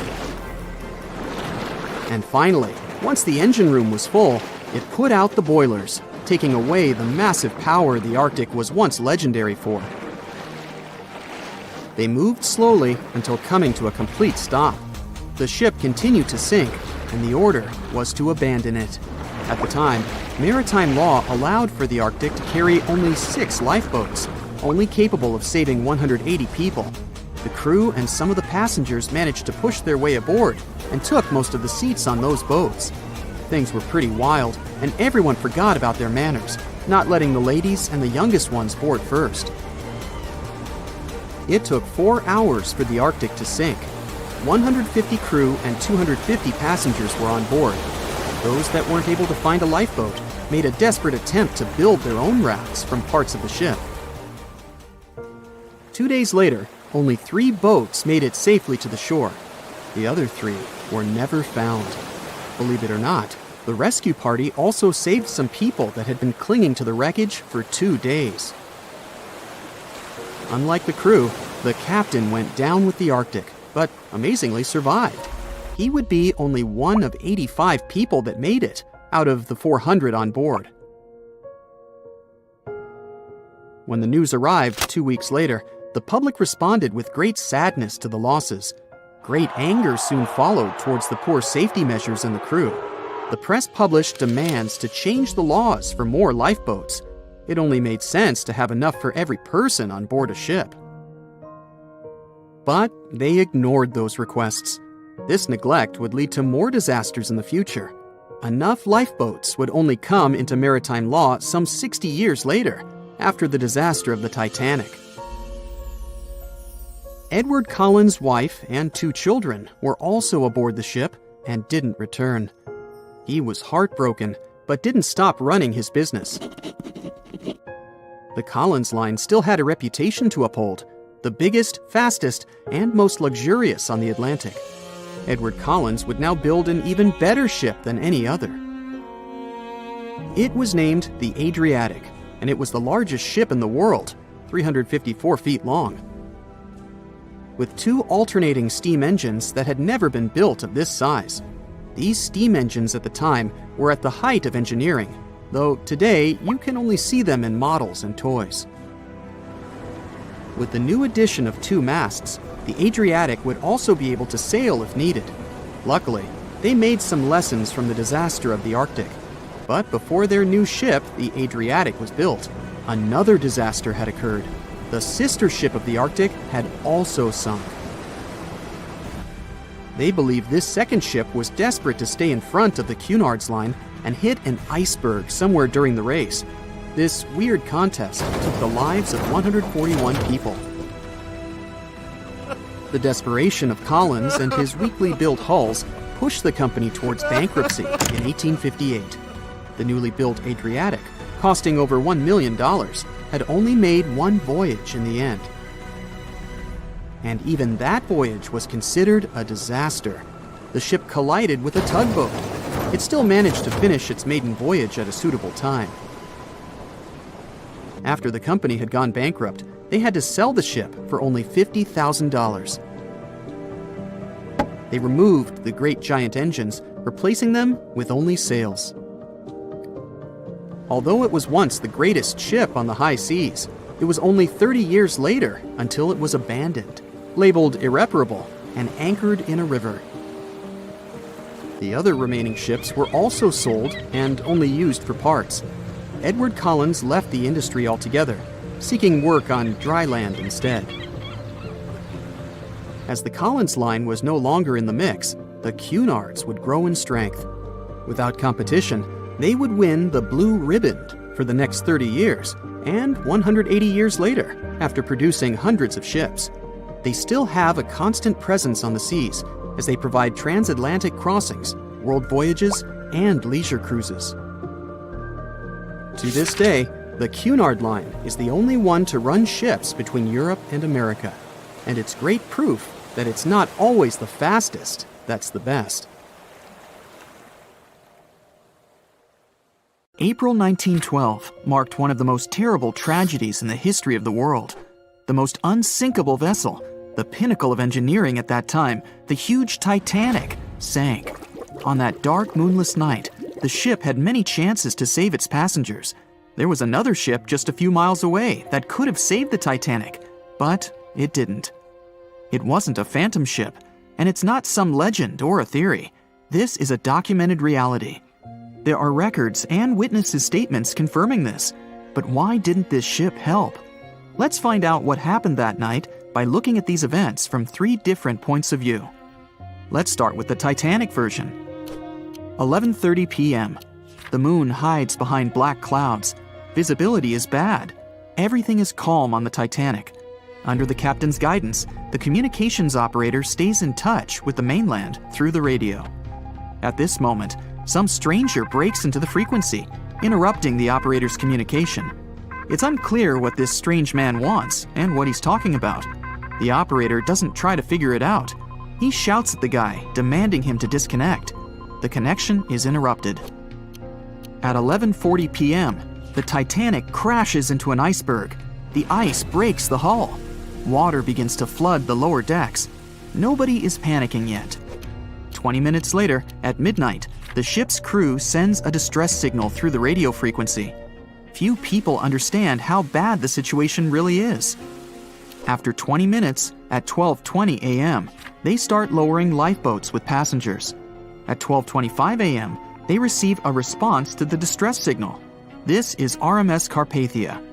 Their captain reports they're already sailing at maximum speed towards the Titanic. But the problem is that the crash site is 58 miles away. This means Carpathia will only be here in 4 hours. At 12:45 a.m., the sinking ship's crew release rockets into the air. These flares are one of the main reasons for the terrible fate of many passengers, but more on that later. 90 minutes later, the Titanic's deck breaks and the ship dives underwater. At 4:10 a.m., the Carpathia finally arrives at the shipwreck location. The crew members make heroic efforts to save all the people. They take 705 survivors on board. At this moment, another ship appears. It's SS Californian. The Carpathia sails towards the New York coast with all the people. The Californian floats in search of passengers and finds nothing but wreckage. The ship was only a few miles away while the Titanic sank into the icy water. The Californian could have saved these people, but did nothing. Its captain, Stanley Lord, made one of the most terrible acts that a sailor can allow. He didn't help a sinking ship. When the world found out about all this, they detested Captain Lord. They couldn't bring charges against him, and the trial didn't punish him. But his career was ruined entirely, as no other ship company would hire him. Despite this, he never confessed he had been guilty. Before he passed away, the captain said it hadn't been his fault. If this was true, then what happened there? This brings us to the Californian version. It's the night of April 14th.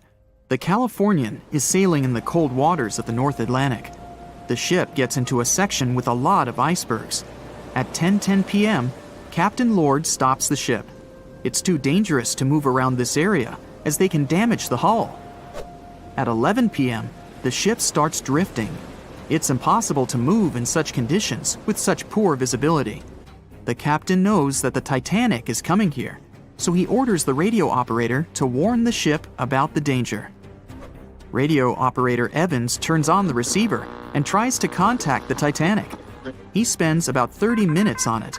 The connection is finally established. At this moment, the Titanic radio operator is speaking with the mainland. Evans interrupts this conversation and tries to warn the ship about icebergs. The operator doesn't understand Evans' words. He's annoyed because Evans broke into the channel so brazenly. He shouts at Evans and cuts the connection. Tired, Evans turns off the receiver and informs his superiors about the incident. It's still a mystery how the captain reacted to this news. He probably thought the Titanic knew about the danger. He lets Evans go to bed. If Evans hadn't turned off the radio and waited 1 hour, he would have heard a distress signal from the Titanic. But you shouldn't blame him. At this point, he has no official reason to stay at the transmitter. Evans is too exhausted and can't fight drowsiness. So, Evans goes to bed. The Titanic begins to sink. Its captain sends a distress signal. The operator on board the Carpathia catches it, but the Californian doesn't, since the receiver is turned off. Captain Lord can't sleep. He feels that something is wrong. Meanwhile, the Titanic is rapidly sinking under the water. The captain gives the order to launch rockets into the air. And here is where one of the critical mistakes takes place. They release warning lights, but they are not red. The crew forgot to take red rockets on board for some reason, so they lit up the sky with a bright white light. If you need to send a distress signal, you need to release red lights. Captain Lord sees these lights, but doesn't perceive them as a cry for help. It can't be that there are no standard red rockets on such a massive ship as the Titanic. But, unfortunately, it can. Captain Lord thinks the Titanic is sailing away. Perhaps there is some unknown reason behind those white lights, but he doesn't really know. So, Captain Lord has no idea that the Titanic is sinking. He still decides to contact the ship, but this time, not through radio communication. Captain Lord doesn't wake up the radio operator and sends a signal to the Titanic through a signal lamp.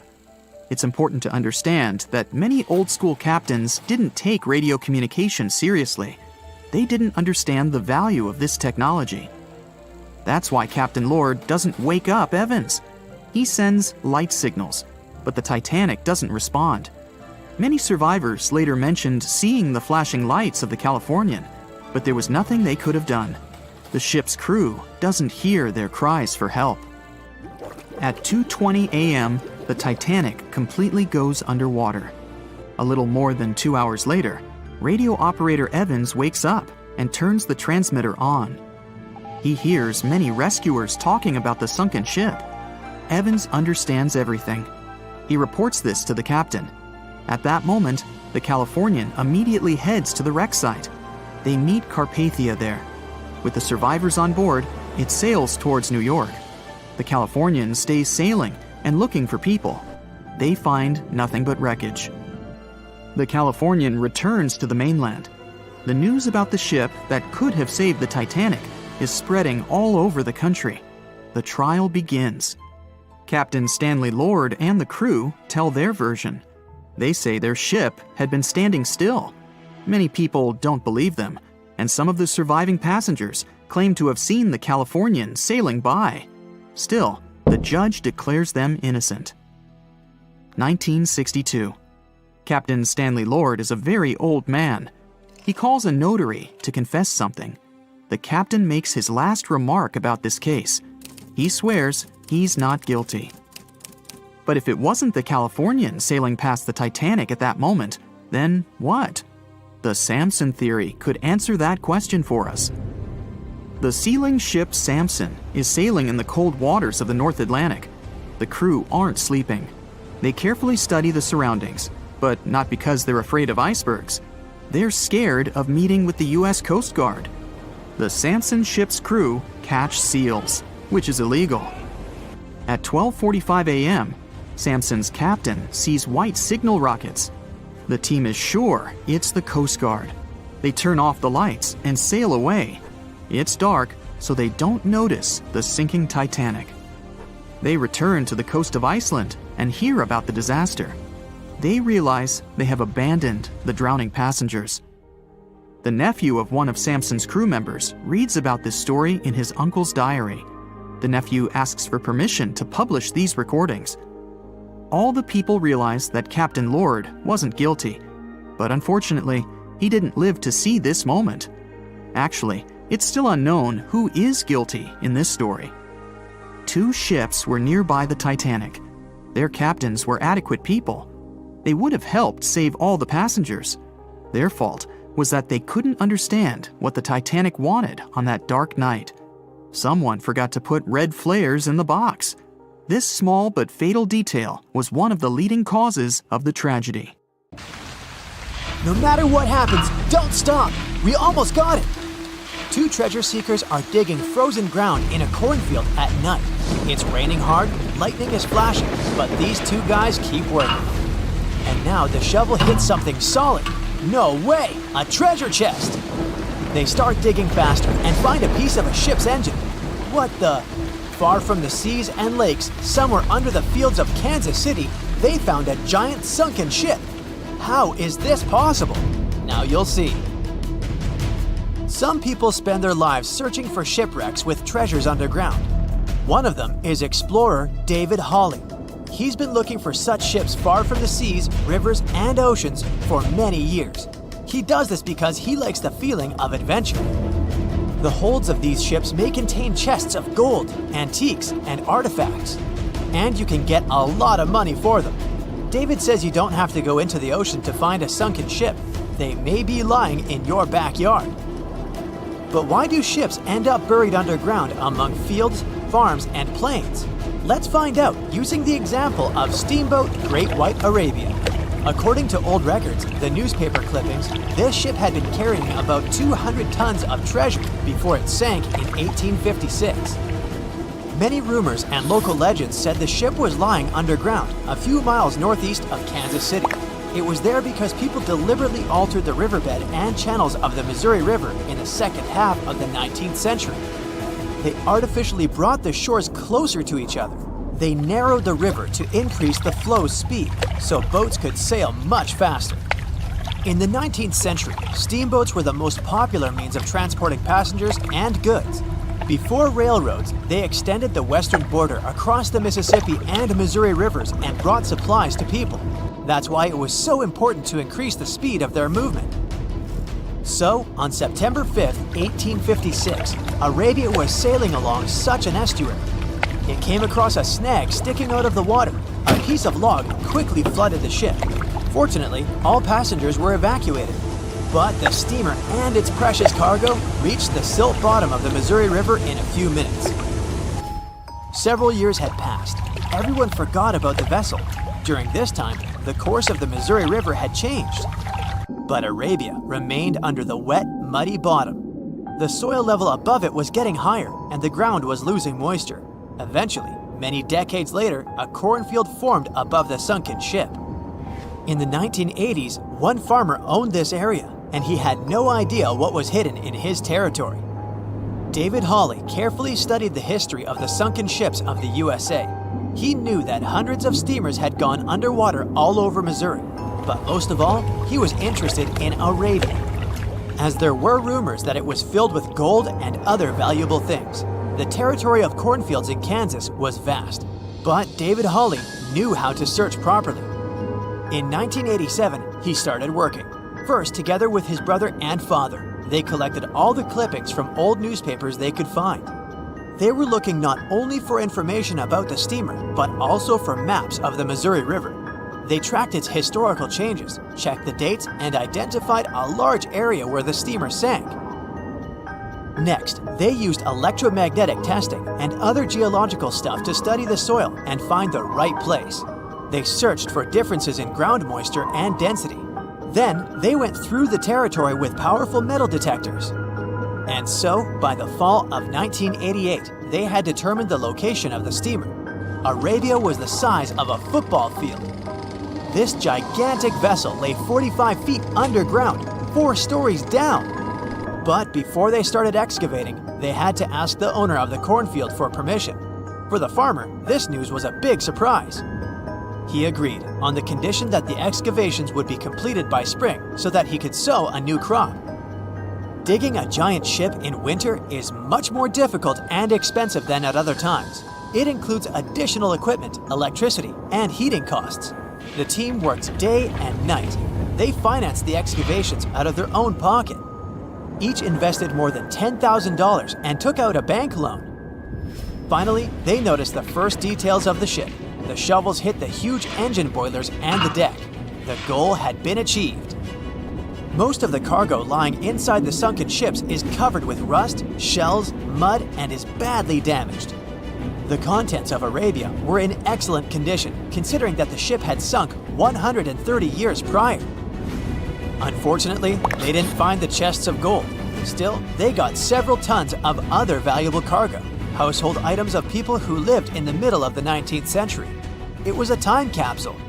The ship was carrying supplies for hundreds and thousands of people, and all these things were perfectly preserved. For example, they could clearly see the brand stamp Goodyear Rubber Company on one rubber shoe. The longer the excavations continued, the more things David and his team found. In the barrels, they found plates from the 19th century. They were intact and usable. Also, there were clean clothes, thousands of pairs of shoes, harpoons, frying pans, and umbrellas. The ship was carrying cargo to supply about 16 small towns. Yes, it's not gold, but such artifacts are also precious. The contents of the ship could be worth millions. However, the crew wasn't going to sell these things. They made a museum on the site of a former fruit market in Kansas City. If you go there, you will immediately feel like you're in a department store of the 19th century. There are thousands of items in good condition. Even the matches here are dry enough to light up. It took David many years to present the entire collection from the steamship. He values each of the items and doesn't want to sell them. Anyone can come here, pay for a ticket, and find themselves in the past. Who knows, maybe there's an old ship hidden in your backyard too.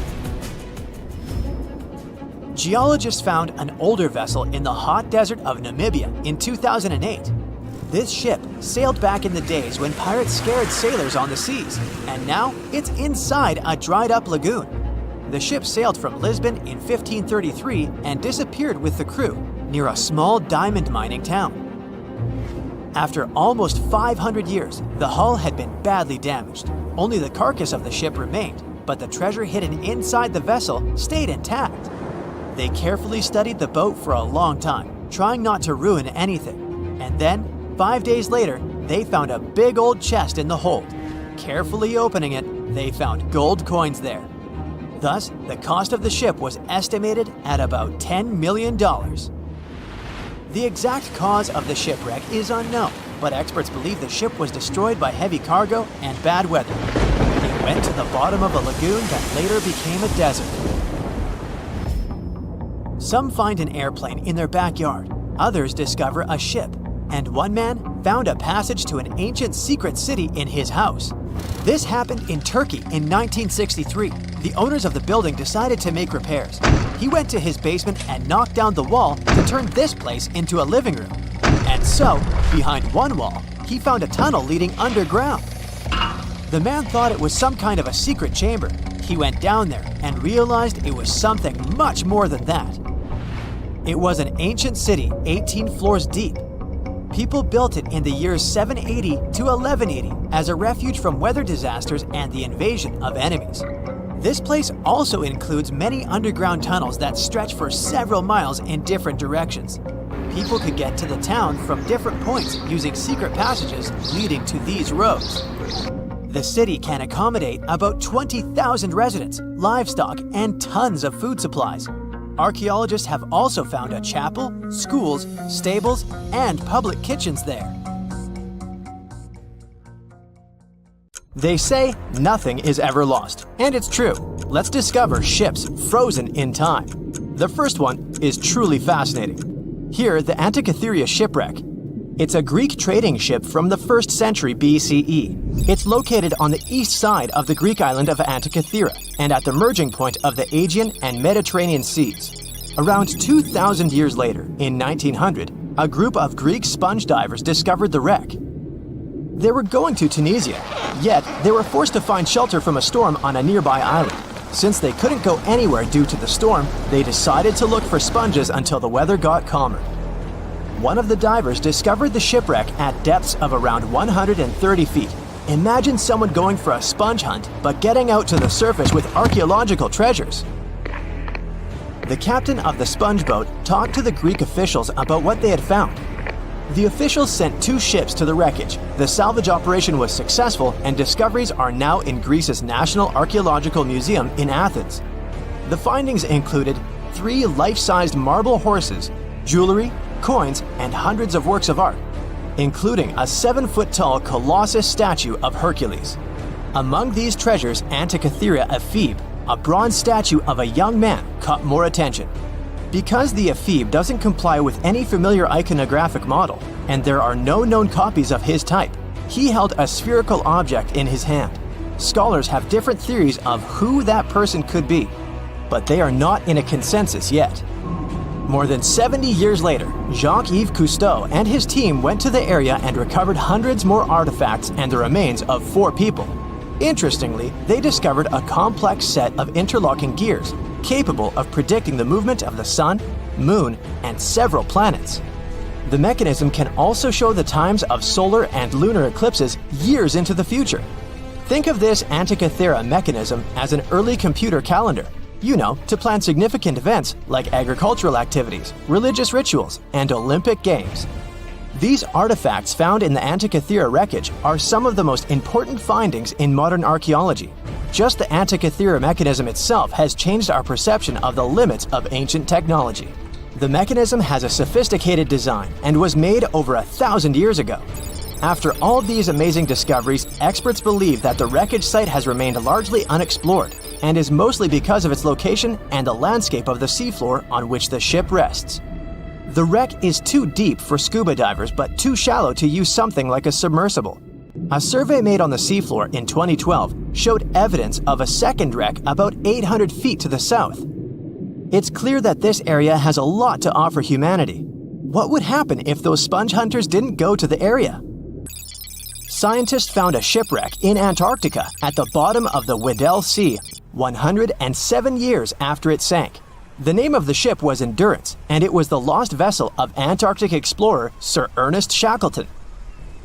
Scientists who laid eyes on it decades later say it is among the greatest undiscovered shipwrecks ever. That is why they filmed the whole discovery. The video shows the remains of the Endurance and proves it is still in remarkable condition. It has been sitting in 10,000 feet of water for over a century, yet it looks like it sank very recently. So the story goes like this. The ship was crushed by ice and sank in 1915. Shackleton and his crewmates had to escape by themselves in small lifeboats. From then on, it was all about survival. Shackleton imagined to get his crew to safety, then the ship sank. Yes, this is a pretty impressive story, but why did scientists prize this ship? Firstly, Shackleton's Imperial Trans-Antarctic Expedition sailed to make the first land crossing of Antarctica. Yes, the crew was trapped in ice, but the intention was important. Secondly, it's about the challenge itself of finding the shipwreck. The Weddell Sea is almost always covered in thick sea ice. You know, the same ice that made the Endurance sink.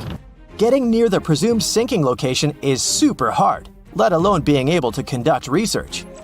Experts of the modern expedition team foresaw the time when the lowest extent of Antarctic sea ice would come using satellite images. They realized that the weather was in their favor to start an expedition. Dr. John Shears said that they have successfully completed the world's most difficult shipwreck search, fighting against constantly shifting sea ice, blizzards, and temperatures decreasing to -0.4 degrees Fahrenheit. Yeesh, I can't imagine the worst conditions in Antarctica if these conditions are in their favor. Lastly, look at this. It's timbers. They're very much intact. Plus, you can read the ship's name. It's still visible. Marine archaeologist Menson Bound says that this is the finest wooden shipwreck he has ever discovered. He has 50 years of career experience, so I believe the guy. So how come the wood is not rotten? Dr. Michelle Taylor, a deep-sea polar biologist, said that there has been little wood deterioration because the wood-munching animals are not in this forest-free region of Antarctica. Workers of a coal mine in East Serbia discovered 3 shipwrecks that had been there for at least 1,300 years. The largest shipwreck is an ancient Roman fleet. It's around 50 feet long with a flat bottom. It's estimated that the ship could carry a crew of 30 to 35 people. Looking at its hull, you can see the marks of repairs. Wow, this one had a lengthy career. You know, it gives us insight into more than 1,000 years ago. The 2 smaller vessels, on the other hand, match descriptions of boats used by Slavic groups to attack the Roman frontier. These 2 have been discovered under mud and clay in an ancient riverbed. Apparently, in those times, there was a Roman base in a place called Viminacium City. Interestingly, Viminacium was a provincial capital with an estimated 40,000 inhabitants in the 4th century CE. For comparison, it was even larger than Pompeii. The Kostelach coal mine is a center of hidden gems. Archaeologists had found evidence of ancient human and animal activity here before. For instance, in 2012, experts found bones of at least 5 woolly mammoths, which went extinct about 10,000 years ago. Canadian archaeologists found a ship 150 years after it went missing in the Canadian Arctic waters. This merchant ship is called HMS Investigator. It was purchased in 1848 to search for the explorer Sir John Franklin's ship that got lost in the Northwest Passage expedition. So, HMS Investigator left Britain in 1850 for this rescue operation. The expedition crew, captained by Robert McClure, sailed the Investigator into the water. He realized that he was in the final leg of the Northwest Passage, the sea route across North America. But before he could sail into the Beaufort Sea, the 122-ton ship itself got stuck in the thick ice. The crew spent the winter over the Prince of Wales Strait. The following summer, McClure tried again to sail to the end of the passage, but the ice blocked his way once more. Here, too, the crew was forced to leave the ship. He steered the crew into the Bay of Mercy. There, they were to remain until 1853 when the crew of the HMS Resolute rescued them. Imagine a crew of 60 people who had to spend 3 winters in the Arctic without even knowing if they would survive. Later on, the ship was found sitting upright in about 36 feet of water. It was in very good condition. Arctic water has prevented the outer deck of the vessel from deteriorating quickly. The outline of the ship and its timber can be clearly seen. Plus, archaeologists have uncovered artifacts on land left by the sailors. They had unloaded everything before abandoning the Investigator. 3 sailor graves and 1 British naval shipwreck had also been discovered in the area. I wonder what else they could find there. Wow, it's the only place where 1 minute you're learning 17 natural ways how to get rid of houseflies, and the next, you're taking an epic journey straight into a black hole. More than 10 billion, with a B, views in total. That's 47 billion minutes watched, or more than 70,000 years. That's all the way back to the Ice Age. No, I wasn't around then. 40,000 videos, hundreds of topics, and most importantly you, a whole 44 million of you. Our viewers. We could populate an entire country if we wanted to. We'd like to continue helping you learn and giving you useful skill improvement tips. Got a thirst for knowledge? We've prepared 4 masterclasses on creating a 2D character animation from scratch, 10 hours of video lessons, practical tasks using professional software, and additional materials that you can use with your own projects. Get the full course now and create your own animated masterpiece. It has recently become a popular location for many tourists looking for the perfect place to get away from it all. If you're lucky enough to catch a sunny day here, it's like no other, I can assure you. Chances are, you'll end up having loads of foggy days, but let's be honest, they have a special allure of their own. This enchanting smile-shaped island is called Sable Island. It's located 190 miles from mainland Nova Scotia. It wasn't accessible to the general public until 2013. That's when it was added to the list of National Parks of Canada. You can get here either by plane or by water. But what's so enchanting about this place anyway? There must be something since the yearly tourist count is growing every year. Firstly, there's a spectacular number of wild horses here. There are between 200 and 500 horses roaming free all over the island. There's also a large population of gray seals. The place is also the only breeding location of a rare bird species called the Ipswich sparrow. If you're already considering a trip here, there are some things you need to know first. Remember that fog I mentioned earlier? Well, it turns out that Sable Island is the foggiest place in the Canadian Maritimes. I'm talking about approximately 127 foggy days each year. During such days, Sable Island literally disappears underneath a thick layer of fog. You won't be able to explore the place on your own either. The local regulations state that visitors need to travel within a group, and they also need to keep a 197-foot distance from the wildlife they can encounter here.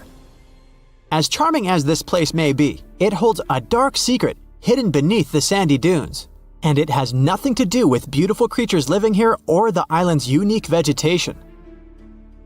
Apart from being known from its horses and seals, Sable Island is infamous for an overwhelming number of shipwrecks.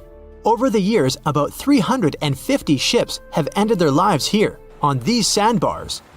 When survivors described their experiences, they usually mentioned harsh weather conditions near this mysterious island. The island also made its way into literature when it was described in a book called The Perfect Storm, which was written by Sebastian Junger and published in 1997. The book was so successful that it was later adapted for the big screen in 2000, with George Clooney playing the leading role. The first recorded shipwreck near Sable Island dates back to 1583. The boat was named the HMS Delight and was under the command of British adventurer and explorer Sir Humphrey Gilbert. Only 17 people managed to survive the catastrophe by escaping in a small boat. Records mention that they spent 7 days at sea before reaching the shores of Newfoundland. In 1884, another vessel named the Nicosia struggled in the thick fog as well.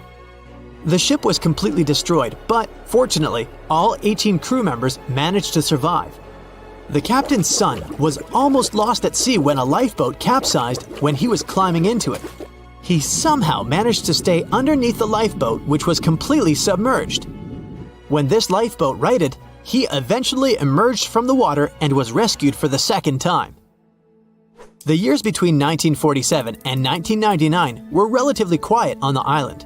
In 1999, though, a yacht called the Merrimack ran aground near the shore of the island at about 2 a.m. on July 27th. The 40-foot fiberglass boat had a crew of only 3 people. Natural gas exploration workers, who were luckily not far away, rescued them. The crew managed to fly safely to Halifax the next day. The owner of the Merrimack tried to recover his boat by hiring local fishermen. Unfortunately, this operation was unsuccessful, since only the fittings of the yacht were eventually saved. It took no more than 6 weeks for the sand and waves to crush and completely break up the hull of the Merrimack. So what is it about this place that's so dangerous for boats? Does it have anything to do with the weather? Or maybe there's other forces at play? The explanation turns out to be a bit more complex, and it wasn't easy to figure out, at least not way back in the 1500s. First of all, the island is located close to one of the world's richest fishing grounds. Since it's also near one of the major shipping routes between Europe and North America, hundreds of vessels sail past it each year. The likelihood of shipwreck increases when there are so many boats roaming around the area. Sable Island is also in the way of most of the storms that move up the Atlantic coast of North America. It's no surprise that boats often get hurtled straight onto the shores of this island. The weather has a lot to do with it too. During the summer season, the warm air from the Gulf Stream creates a dense fog as it merges with the cool air by the Labrador Current that passes by the island. Other currents don't help the matter. Sable Island is next to the meeting point of 3 major ocean currents: the Gulf Stream, the Labrador Current, and the Belle Isle Current. Since the 1950s, radars and other modern navigation tools have been used on commercial vessels as well. Up until then, the sextant was the main instrument used to figure out a ship's location. It doesn't mean that sextants weren't accurate, but this instrument couldn't work properly without a clear view of the sun or stars, which means it didn't help much in dense fog, such as the one surrounding Sable Island, or when it was cloudy. Often during bad weather, the captain of a ship navigated, relying on their experiences and intuition based on the ship's speed and direction. That's why most of the survivors in shipwrecks near Sable Island said that the captain had simply miscalculated the ship's position, crashing into Sable Island by accident. This dusty, sandy land is as unfriendly to ships as it is to trees. There's reportedly a single tree on the whole island, and it looks a lot more like a bush. It's actually a pine tree. And since the famous island horses don't see it as much of a food source, it somehow managed to survive. Reports say that the tree was planted back in the 1950s. Local authorities were trying to grow a forest on the island to make it a bit more welcoming. They've planted tens of thousands of trees over the years, more than 69,000 evergreens, 600 fruit trees, and about 55 pounds of pine seeds, along with other plants which could survive the conditions on the island. But they were no match for the extreme weather and sandy soil. Out of all those plants, just one pine tree is still alive. Thanks to its resistance, it has even become a symbol of Sable Island. Interestingly, for around 40 years, the island also had just one inhabitant. Can you imagine that? One person living on a remote island for so many decades? It's the story of a woman called Zoe Lucas. She chose to surround herself with the only residents on the island: the horses, the gray seals, and the many species of birds. An esteemed naturalist, she mentioned in an interview she gave back in 2017 that she was used to living on the island and that she never got lonely. To survive here, she had to put together an essentials kit. It included a notebook to take notes and a pair of binoculars to study the wildlife. You can safely assume she wasn't scared of the intimidating surroundings, since she decided to eventually call this place home. At first, Zoe wanted to set up camp on one end of the island, near some abandoned buildings. But eventually, she settled in a wooden house near a bunch of sand dunes. A Canadian institution called the Meteorological Service of Canada put together the simple construction back in the 1940s. Parks Canada operates the building these days. Zoe's work included gathering as much data on the local horse population as possible. It could help scientists better understand how they managed to adapt to the unfriendly environment. She also helped gather the debris that made it to the shore to help track pollution levels. Among all the rubbish that she collected, there was a refrigerator and a crate full of fresh peppers. Some other specialists eventually started working rotating shifts on Sable Island to offer the brave woman a little bit of company now and then. Back when it was built, the Titanic was one of the largest and most luxurious passenger ships, with high-class features like a grand staircase, a swimming pool, and a gymnasium. People thought it to be unsinkable because of its advanced safety devices. Its tragic sinking on its maiden voyage in 1912 proved it wasn't at all the case. It wasn't until 1985 that the Titanic's wreck was finally rediscovered using state-of-the-art sonar technology. Ever since, thousands of items have been recovered from the Titanic, many of them being put on display or sold for auction. Things like jewelry, a life jacket, a menu from the ship's restaurant, or even a sample square of carpet from the first-class stateroom have all baffled the public and told stories of the many on-board people. Scientists have even tried to come up with strategies to get the Titanic back up, not because they want to put it up for display, but so it can be properly studied, and more importantly, to stop it from getting more and more damaged at the bottom of the ocean. Some have suggested filling the wreck with ping-pong balls to make it float, while others even considered injecting it with 198,000 tons of Vaseline. Another creative solution was proposed, the idea of using a giant claw or scoop to lift the Titanic. Nobody came up with this device. Using 500,000 tons of liquid nitrogen to trap it in an iceberg that would float to the surface was also considered, but all these potential strategies had to be eventually let go, since the Titanic is way too fragile to ever be recovered. As the Titanic's iconic bow railings are in danger of collapsing, metal-eating bacteria continue to chew away at the ocean liner's wreckage. An undersea exploration company plans to gather data about the ship's deterioration in annual expeditions. They hope this will help them learn more about the Titanic, and also more about the ecosystem that shipwrecks create. The over 100-year-old ocean liner is also being damaged by deep-sea currents daily. Some experts predict that the ship could disappear in a few decades due to holes in its hull. The deck that passengers crowded on as the ship sank has caved in. The gymnasium near the grand staircase has also fallen in, and a 2019 expedition found that the captain's bathtub, which became visible after the outer wall of the captain's cabin fell away, is no longer there. Those annual expeditions also gather data about the creatures living at the site, including crabs and corals. Surprisingly, many species have only been seen there at the Titanic wreck, so scientists are curious to find out more about them. The most famous out of all these creatures is the Halomonas titanicae. It's a bacteria, and it was discovered on the wreckage of the Titanic.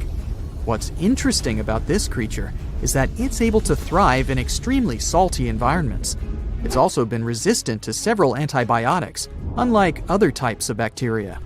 It's probably because of this super bacteria that the deterioration of the ship's iron hull happened so fast. The expedition will also look at the debris field and its artifacts. On the site, there are still traces of little personal items like clothes and luggage. One of the most interesting stories about Titanic artifacts is that of the passengers' shoes. Most of the Titanic items that have been lost at sea deteriorated or disappeared completely. But not the shoes. They seem to be able to resist the harsh conditions. On top of that, the leather in most shoes is perfectly preserved, probably because of tannin, a substance used in the tanning process of leather. It helped the shoes resist the damaging bacteria found underwater. All this exploring might have gotten you all excited. If that's the case, I have some good news to share. You might even be able to join the expeditions. To personally explore the Titanic, you have to plan ahead and apply to be a mission specialist with OceanGate, the company responsible for the journey. However, this experience does come with a high price tag of $250,000. Despite the cost, this once-in-a-lifetime experience is in high demand because of the limited spots available. If you can afford the exploration, you will have the chance to collaborate with renowned specialists in marine biology, oceanography, the Titanic, DNA, and the deep ocean. Accommodations and meals on the dive support vessel are also included, as well as training and guidance from specialists before and during the mission. Lastly, you don't even need to bring your own gear, as the expedition equipment is included as well. Sure, ships have evolved and modernized over the years, and these days we have technology that is way better than that available on the Titanic. But this ship remains an amazing piece of history because of its many unusual features, like the fact that the Titanic's whistle was loud enough to be heard over 11 miles away, or the fact that the ship's hull was painted with a special mixture of red lead and linseed oil, which was believed to be effective in preventing the growth of seaweed and other marine organisms. However, despite popular belief, the ship's iconic fourth smokestack was not functional and was only used for ventilation and aesthetics. Probably one of its biggest flaws was its number of lifeboats. Despite its size and luxury, the Titanic only had 20 lifeboats on board, which were not enough to save all of its passengers and crew once it hit the iceberg. The Titanic may be the most famous shipwreck, but it's not the only one. The fleet of Kublai Khan tells a similar story. This one was a large naval force commissioned by the Mongol ruler Kublai Khan in the 13th century. The fleet was intended to travel to Japan and establish the Mongols as powerful rulers in the region. However, in 1281, the fleet was supposedly caught in bad weather and was seriously damaged, with many ships being destroyed. Legend has it that the fleet was torn down by a massive typhoon that came to be known as the kamikaze, or divine wind. This strong storm was believed to have been sent by the higher spirits to protect Japan from the Mongols. The truth about its disappearance remains a mystery to this day. However, the wreckage of the fleet, or parts of it, appears to have been discovered in the 1980s by Asian archaeologists. They dug across the site and studied the remains of the ships at a location near Imari Bay. The shipwreck is, to this day, considered to be an important archaeological discovery. That's because it informed us how well prepared the Mongols were back in the day in terms of their ships. Another tragic story is that of the RMS Empress of Ireland. This was a British passenger ship that operated until May of 1914. This is when the ship was sailing from Quebec City to Liverpool, but it ran into the Norwegian collier SS Storstad in the fog off the coast of Rimouski, Quebec. The collision caused a large hole in the side of the Empress of Ireland, and the ship began to quickly take on water and sink. The crew and passengers were caught off guard, and many were unable to evacuate in time. In total, 1,012 people were lost in the disaster, making it one of the worst maritime collisions in Canadian history. Rescue efforts were hampered by poor visibility and the fact that many of the lifeboats were damaged or unusable. Only 465 people survived the sinking, and many of them were rescued by the Storstad, which had remained in the area despite its damage. The sinking of the Empress of Ireland was a national tragedy in Canada, and it led to changes in maritime safety regulations and the establishment of a Coast Guard. The ship still lies at the bottom of the St. Lawrence River, where it has become a popular dive site for enthusiasts.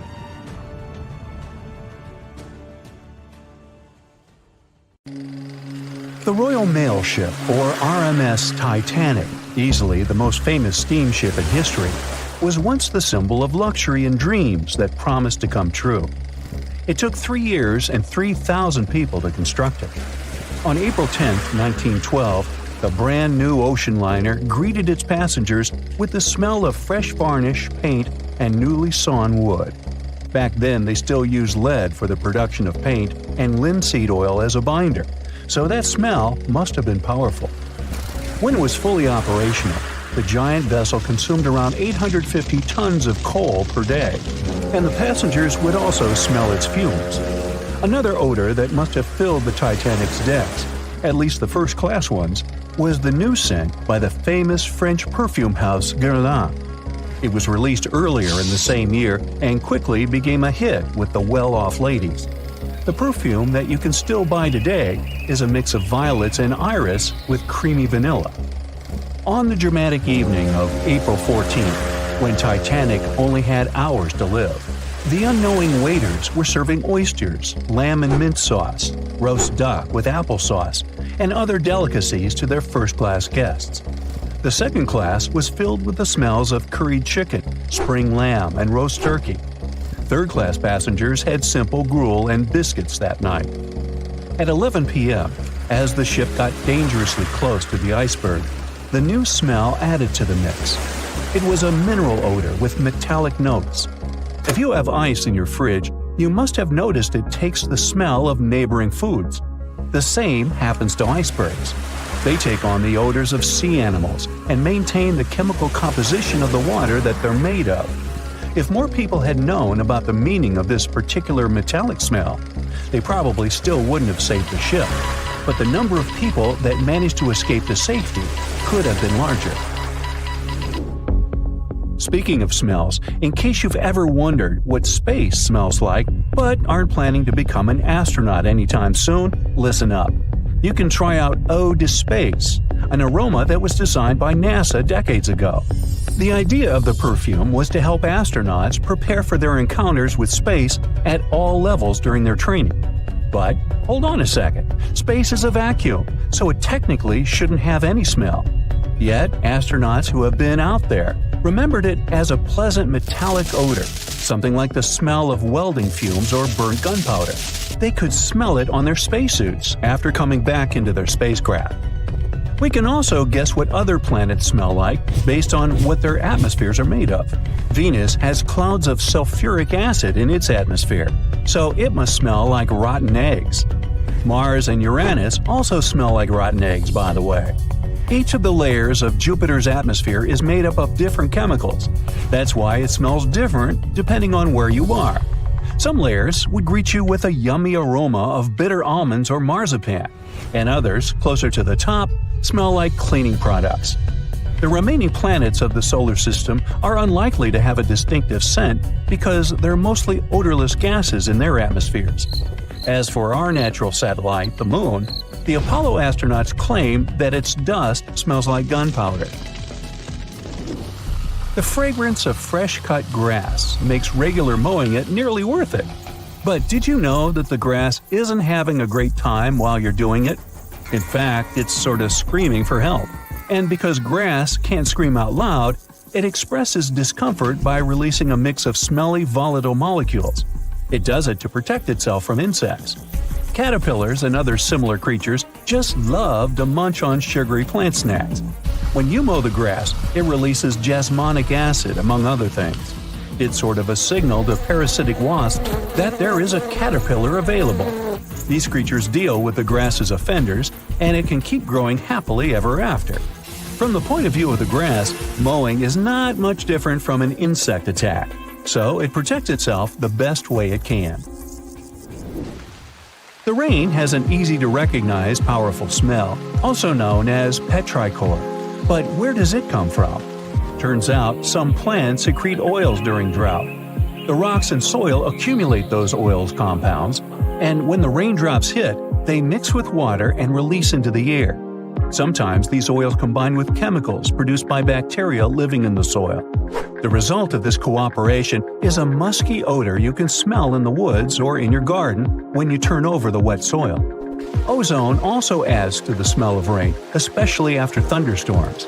It happens when a lightning bolt's electrical charge splits oxygen and nitrogen molecules in the atmosphere, and they later recombine into ozone. One theory says we enjoy the aroma of rain so much because it's imprinted in our brains. Different cultures have always associated rain with something positive, and we could have inherited that perception. Now, chocolate fans, of which I am one, this is for you. There are flowers that smell exactly like your favorite tree. It's a product of a tropical plant, after all, and since it's impossible to recreate the exact magical scent chocolate has in a perfume, you can plant some chocolate flowers, also known as the green eye lyra leaves, in your garden. These flowers look like daisies with yellow petals around a deep red center. When you pick its petals, the flower releases the delicious smell we all love so much. The leaves and branches of the plant also have the same fragrance. Now, in case I got you interested, you can find the flower in dry soils of Arizona, Texas, Colorado, and other states with similar climates.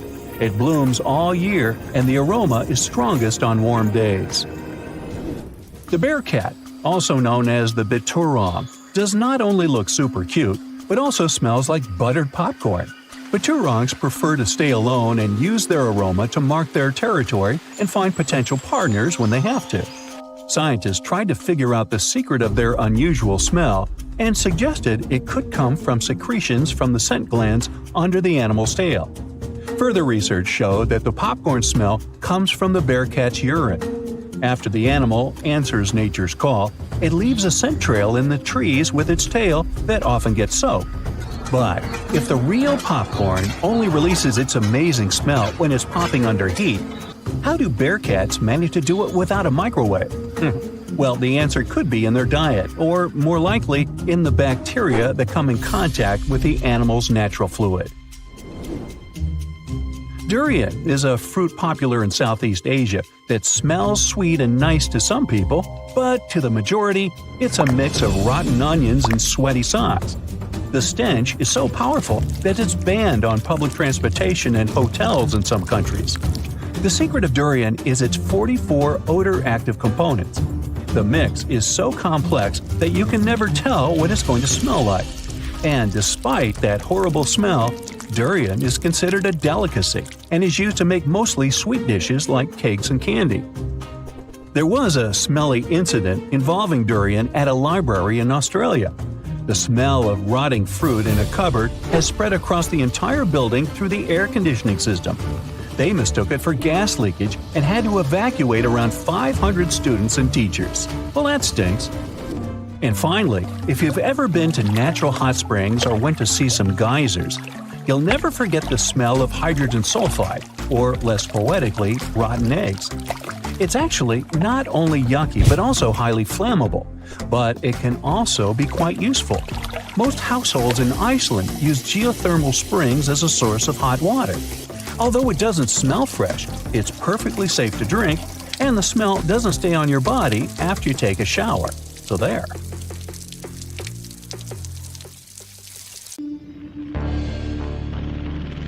In 1945, 5 TBF Avenger aircraft took flight for a routine training exercise around the Bermuda Triangle.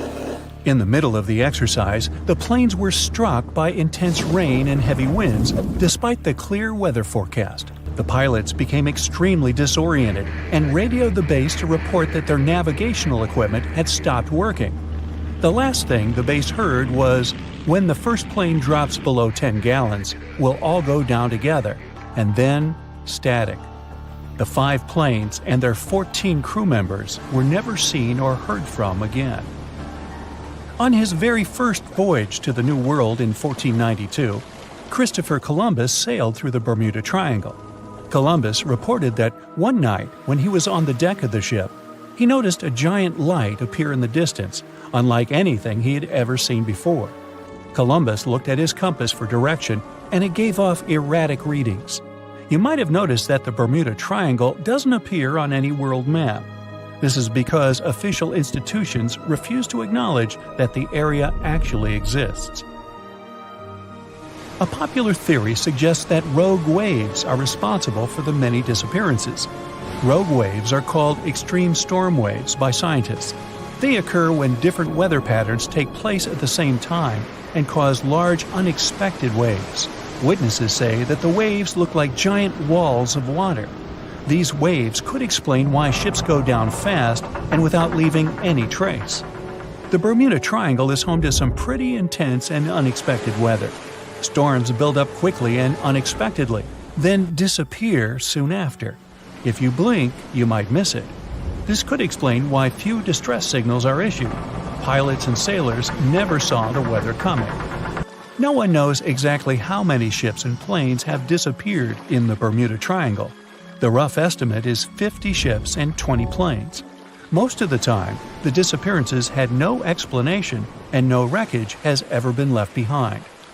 Another bizarre theory trying to solve the Bermuda Triangle mystery comes from Charlie Berlitz.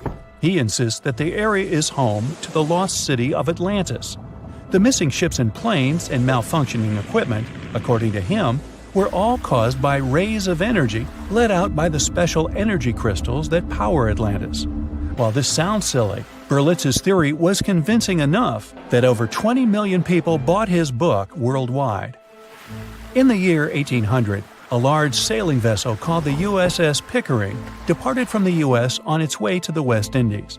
The ship sailed into the Bermuda Triangle along with its 90-man crew and was never heard from again. The USS Pickering was the first ever confirmed ship to vanish in the Bermuda Triangle. It's believed that the ship was taken out by a storm, but because no wreckage was ever found, we'll never know for sure.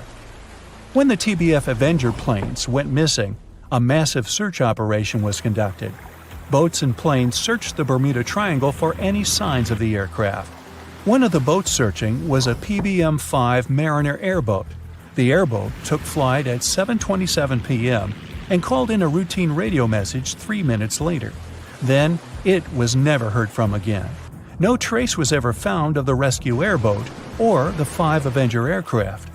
An enormous investigation was launched into the disappearance of all these vehicles, but nothing was ever discovered.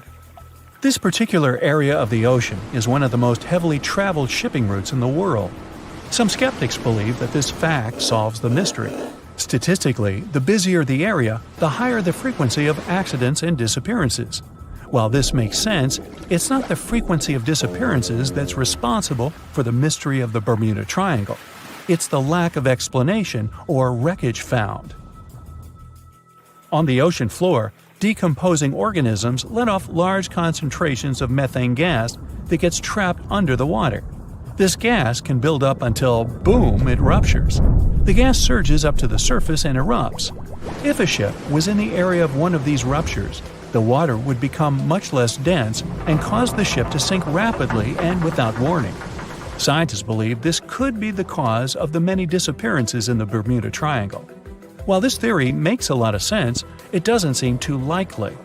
The U.S. Geological Survey has stated that no large releases of gas are believed to have occurred in this area for the past 15,000 years. The ocean floor is made of rocks containing a lot of magnetite. It's more like iron. Magnetic fields react to high concentrations of magnetite on the ocean floor, which may start a sort of conflict between the two. It can often lead to various weather anomalies and, as a result, navigation issues. And, naturally, any changes in the ocean floor or the Earth's magnetic fields influence the Bermuda Triangle a lot. Since the magnetic field is constantly moving, it might be also taking the Bermuda Triangle with it. Now that people know where the triangle is, it's easy to avoid it. It supposedly moves eastward together with the magnetic poles, but scientists still can't answer where exactly it will be in a couple of years. Some people blame all the disasters on the extraterrestrial paranormal activity. Others suppose it's all about raging natural phenomena. There's another triangle in Lake Michigan. Just like the one near Bermuda, the Michigan Triangle got its shady reputation for some disappearances. The first recorded one dates back to 1679. A large vessel, one of the largest of that time, set out on an expedition, yet once it got in the sinister triangle, it never came back. Much later, an aircraft disappeared in this triangle. The skies are usually very clear there, but back in 1883, some people witnessed abnormal things in the area. Some claim to have seen large blocks of ice falling from the skies, and the crew even managed to save one as hard proof. Meanwhile, the Pacific Ocean Mystery Area is another sinister triangle. Off the south coast of Japan, not far away from Tokyo, there's a sea where plenty of ships met their doom, disappearing without a trace in these waters. They call it the Devil's Triangle. Some scientists believe the cause of anomalies is the environmental changes. Also, there's a really high concentration of methane hydrates on the bottom of the ocean in the Pacific Triangle area. You're deviating from your original course and sailing in the wrong direction. There's the Caribbean Sea near the triangle, peppered with small islands. The seafloor here isn't deep. The ship can get in shallow waters. And now the ship is stuck on a shoal, and you have no idea where you are. If this were the 21st century, the ship's captain would be able to reach the shore using GPS and other modern navigation. But the most interesting thing is that the compass would work correctly this time, since the magnetic North Pole hasn't already coincided with the true one for a long time in the territory of the Bermuda Triangle. The agonic line is somewhere far away from here. There are no problems with navigation now, but for some reason, this is where ships disappear. In fact, not just here. Throughout the Atlantic Ocean, there are places where many more ships were gone. The Bermuda Triangle is not even in the top 10 of such places. One of the main reasons why many ships are lost here is that one of the most popular shipping routes in the Atlantic passes through the Bermuda Triangle. And the more ships in one place, the more shipwrecks. Simple probability. Then, it just starts getting weird. Other theories say that there's a space-time rift in this region. Ships and planes fall into this rift and end up in the past or the future. But for some reason, there's not a single proof of this myth. There's no reason to think that the rift is hidden somewhere here. The base of an extraterrestrial civilization is located in the Bermuda Triangle. Visitors from other galaxies steal sea vessels along with the crew, so no one finds the wreckage of the ships. This is also a popular myth that has no scientific justification. The Kraken lives somewhere in the triangle. It's a huge squid that sinks ships and also is a legend that sailors tell each other. However, gigantic squids live in the depths of the ocean. They can grow to the size of half a train car, but no cases have ever been recorded where they sunk a large vessel. And in the area of the Bermuda Triangle, they have never ever been seen. People in the past didn't know about the existence of these creatures, so when they saw them for the first time, they described them as huge, terrible monsters. Giant squids are some of the most elusive creatures on Earth, and scientists had to use sonar equipment to find them. They don't like to leave the dark depths and are likely to be afraid of the sound of any ship. So, that should squash the squid as a suspect. In the Titanic movie, you won't see any fumes above the fourth funnel of the legendary ocean liner, and it's not a mistake. Back in 1911, the year before the Dream ship's departure, large ships would mostly sail with 4 chimneys. They needed those to draw heat and fumes from their massive boilers. The Titanic was a real engineering gem that only needed 3 chimneys to function. So the 4th was added for balance and more impressive looks. The White Star Line thought the public would have been disappointed to see only 3 pipes on the greatest ship of all time. The Titanic's sister ships, the Olympic and the Britannic, also had 1 fake funnel each for the same reason. The dummy chimney wasn't completely useless and served for ventilation. It took out the fumes from the machine spaces in the lower decks and from one of the first-class general rooms. 1 big ventilation funnel, instead of several small ones, helped to declutter the upper decks and left more open space for passengers to enjoy their strolls. When Titanic went down, the funnels, each weighing 60 tons, went down with the rest of the ship. They were made extra tall to make sure the passengers weren't covered in the suit being ejected. Their height and weight let them stay in the upright position. The forward funnel, followed by the others, fell only when the ship went for the final dive. Those chimneys were much lighter than the bow, so they spread among other debris. The light material they were made of flattened once it hit the bottom, and the iron-eating bacteria living deep down took care of it later. The bow of Titanic remained intact when it hit the seabed, but the stern was completely mangled. When the famous ocean liner hit that iceberg, things got really messy. It took the future movie star a whole 2 hours and 40 minutes to submerge completely. The collision let water flood 6 out of 16 watertight compartments.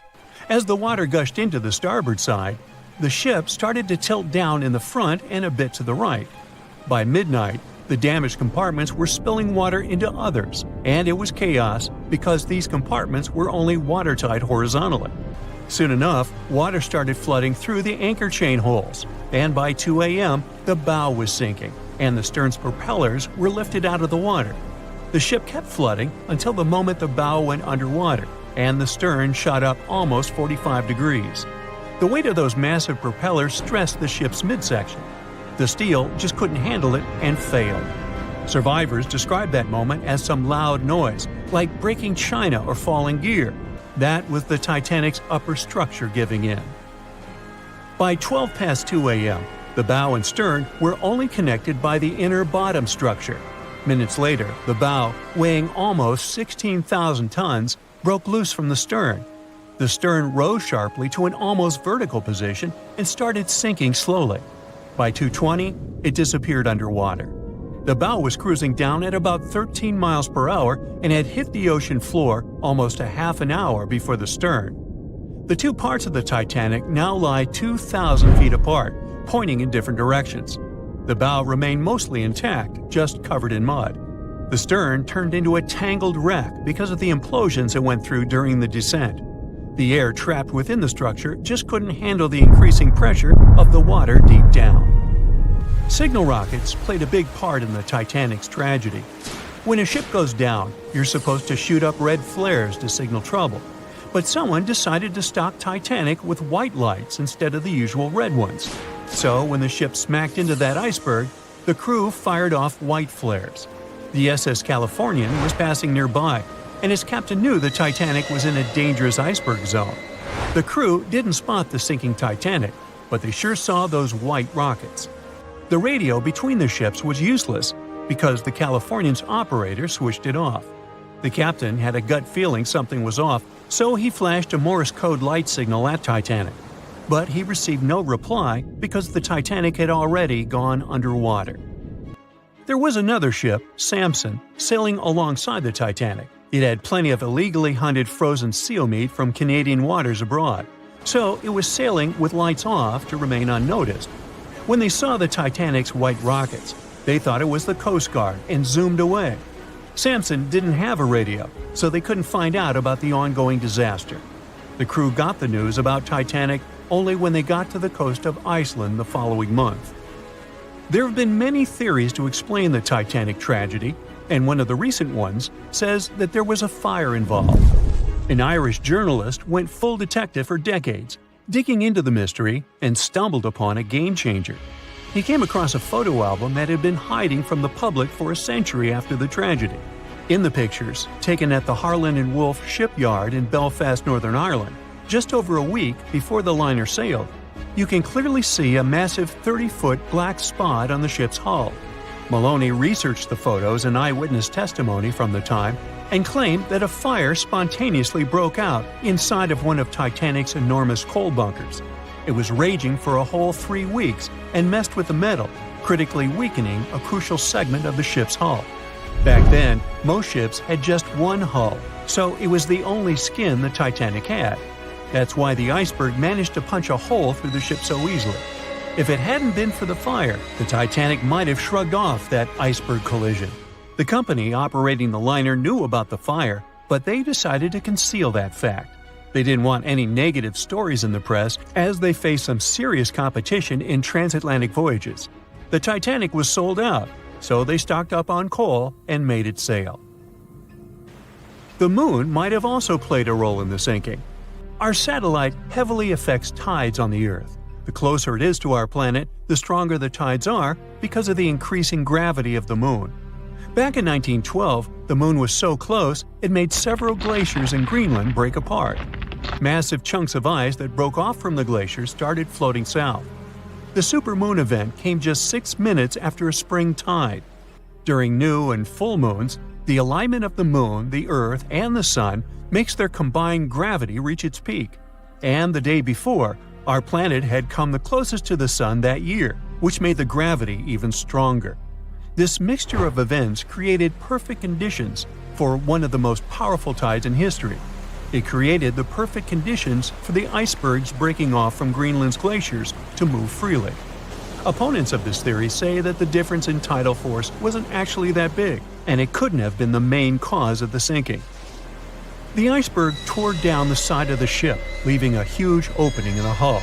It wasn't a continuous rip, and damage was caused in several places. Some experts believe the ship would have survived the iceberg if it had hit head-on. The Titanic had watertight compartments designed to prevent flooding in case of a collision. Only the first 3 or 4 of these compartments would have been flooded. This could have helped save a lot of lives. Supporters of this theory put the blame for the disaster on First Officer William Murdoch.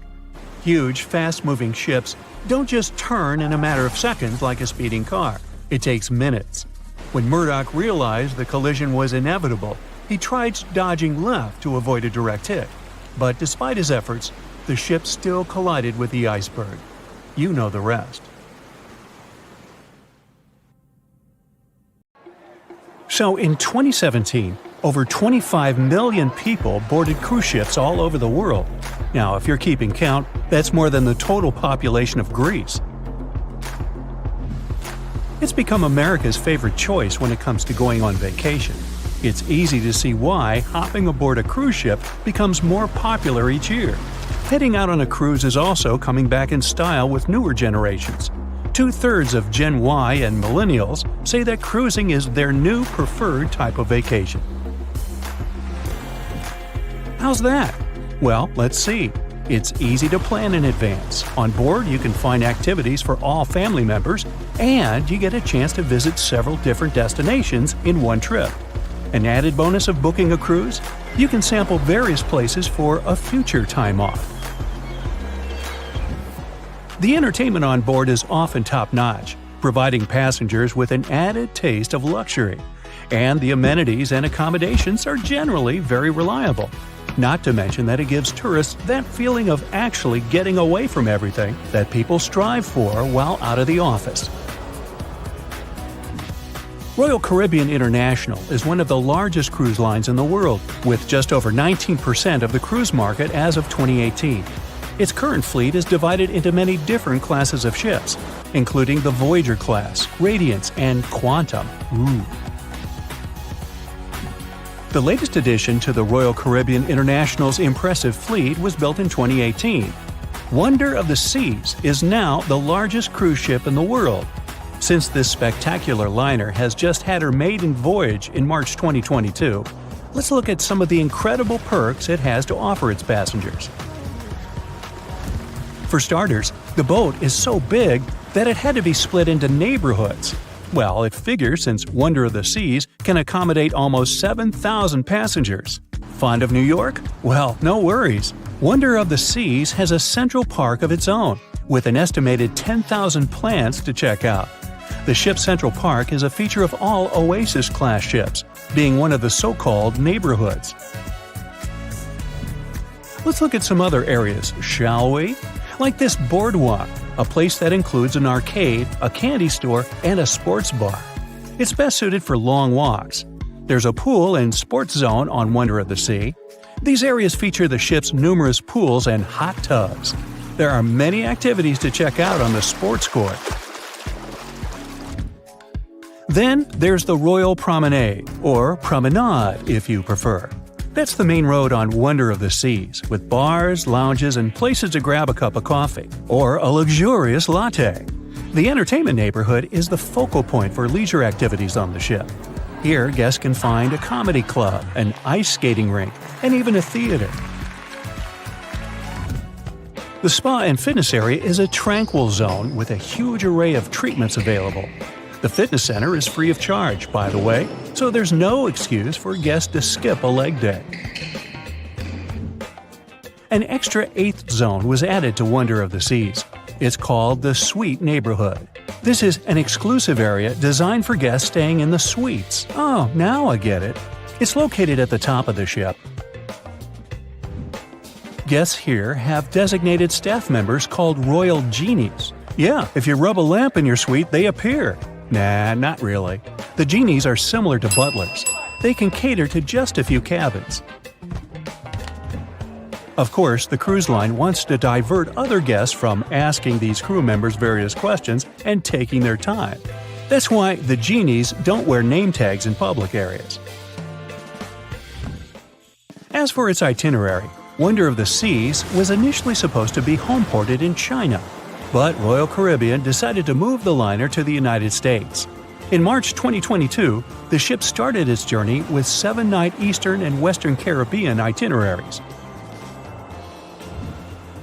In May 2022, Wonder of the Seas is scheduled for a trip to Europe, with Western Mediterranean cruises from Barcelona and Rome planned for its guests. Passengers will also be able to visit Palma de Mallorca, Spain, and Capri, Italy.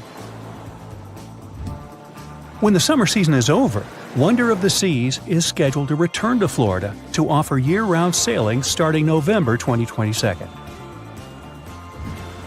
And by the way, there is no truth to the rumor that a special cruise only for highly allergic and hay fever sufferers will be called the Wonder of the Sneeze. Nope, not at all. Now, it's hard to imagine a ship so massive that can accommodate so many amenities on board. For example, the Titanic was the largest ship of its time, measuring 882 feet in length. And Wonder of the Seas is not only 1,188 feet long, it's also 36% taller and 34% wider. Speaking of lifeboats, which I am about to, Titanic had a mere 20 lifeboats on board, which was tragically not enough to fit all the passengers after the ship hit the iceberg. But Wonder of the Seas has an even smaller number of lifeboats, 18 to be precise. Sounds weird and dangerous? Well, not really, given that each of these lifeboats can accommodate up to 370 people. It means that all the passengers and crew members, an estimated 8,000 people if fully booked, are going to be safe in case of an emergency. If we could somehow have a race between the two ships, well, Titanic was in fact the faster ship out of the two, beating Wonder of the Seas by 1 knot per hour. Cruise ship passengers today are more interested in the experience rather than the speed of the boat itself. That's why how fast a ship can travel is not an extremely important aspect nowadays. In terms of costs, Titanic cost around $7.5 million at the time of its construction. It's the equivalent of about $200 million today. How about Wonder of the Seas? Well, it cost a staggering $1.35 billion to build, making it 6 times more expensive than the Titanic. How about we compare ticket prices? Well, in this case, the least expensive ticket on Titanic was £7. It's about $1,000 today. The cheapest ticket on Wonder of the Seas is currently $423, but prices may vary depending on the location, season, itinerary, and how much you tip your royal genie. And I know you were going to ask, how about icebergs?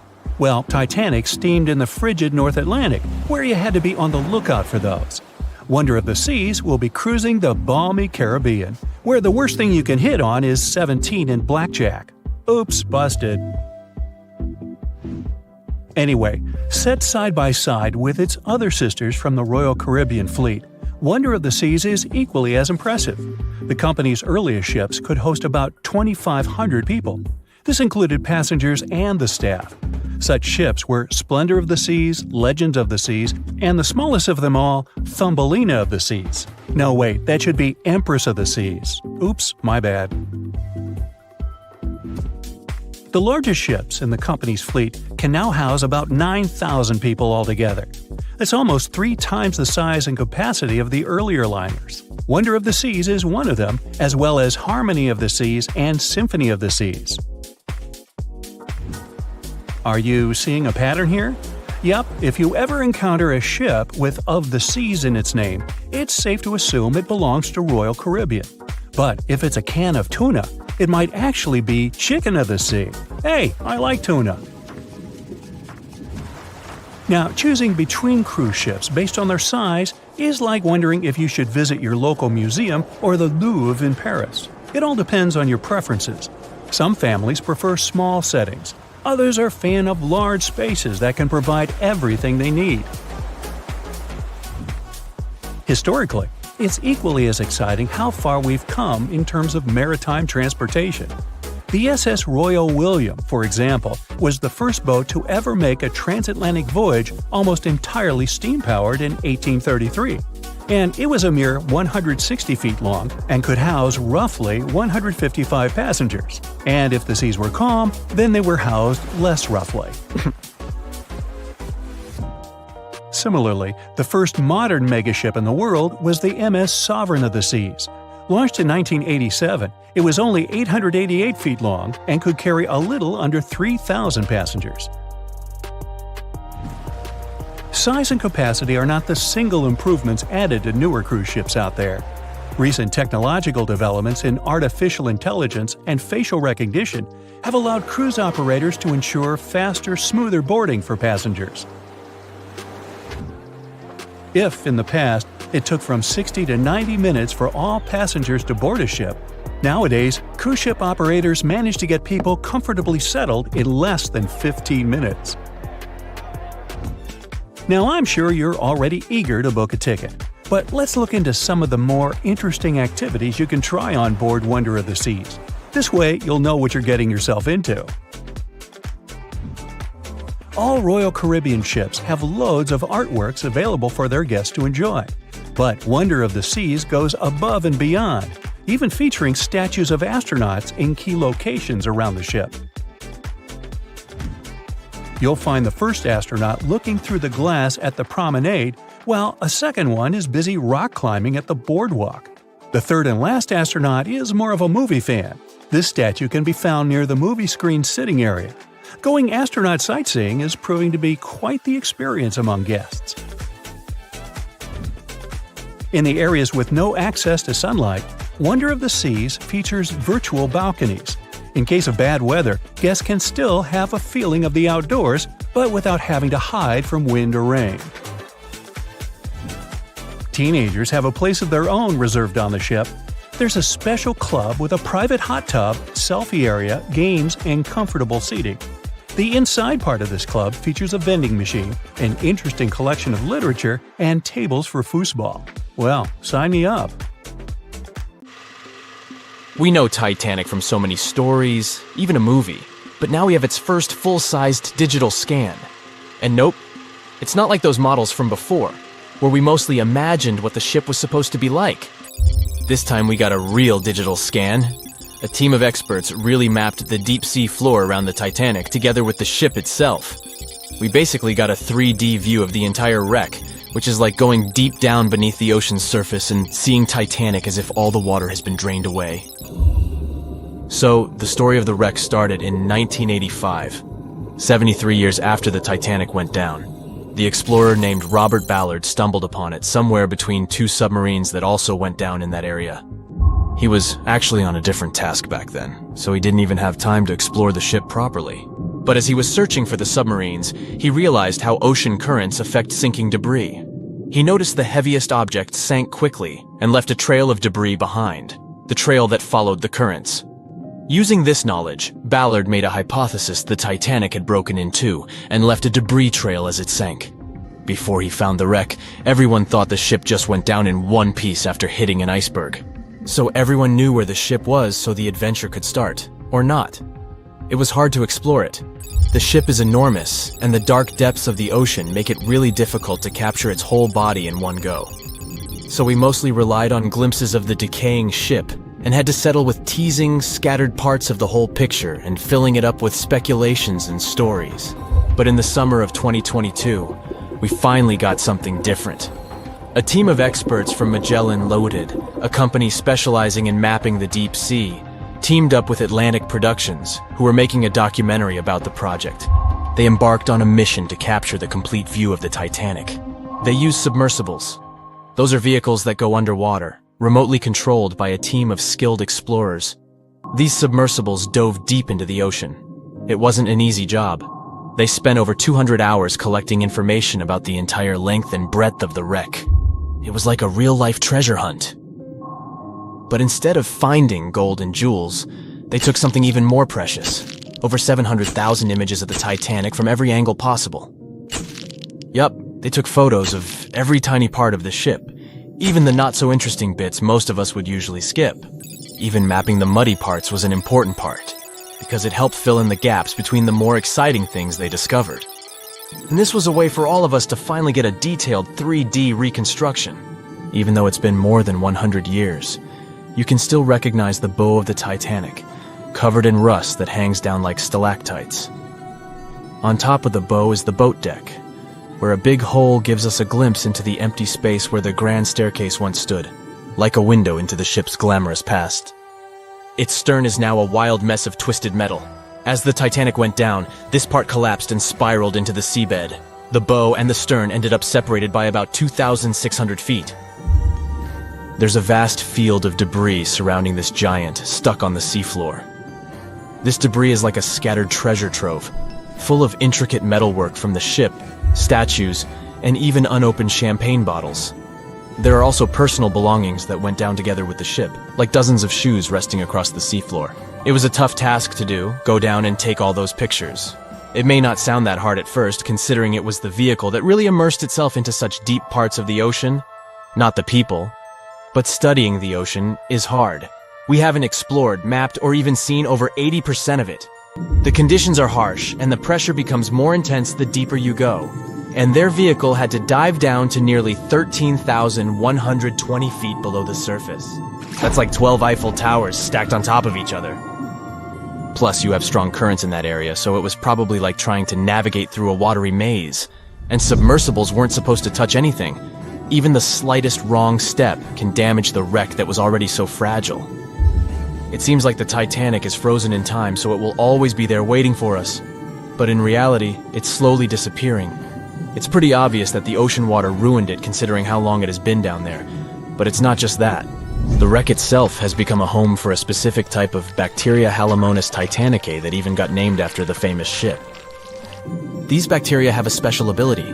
They can survive inside rusty formations known as rusticles.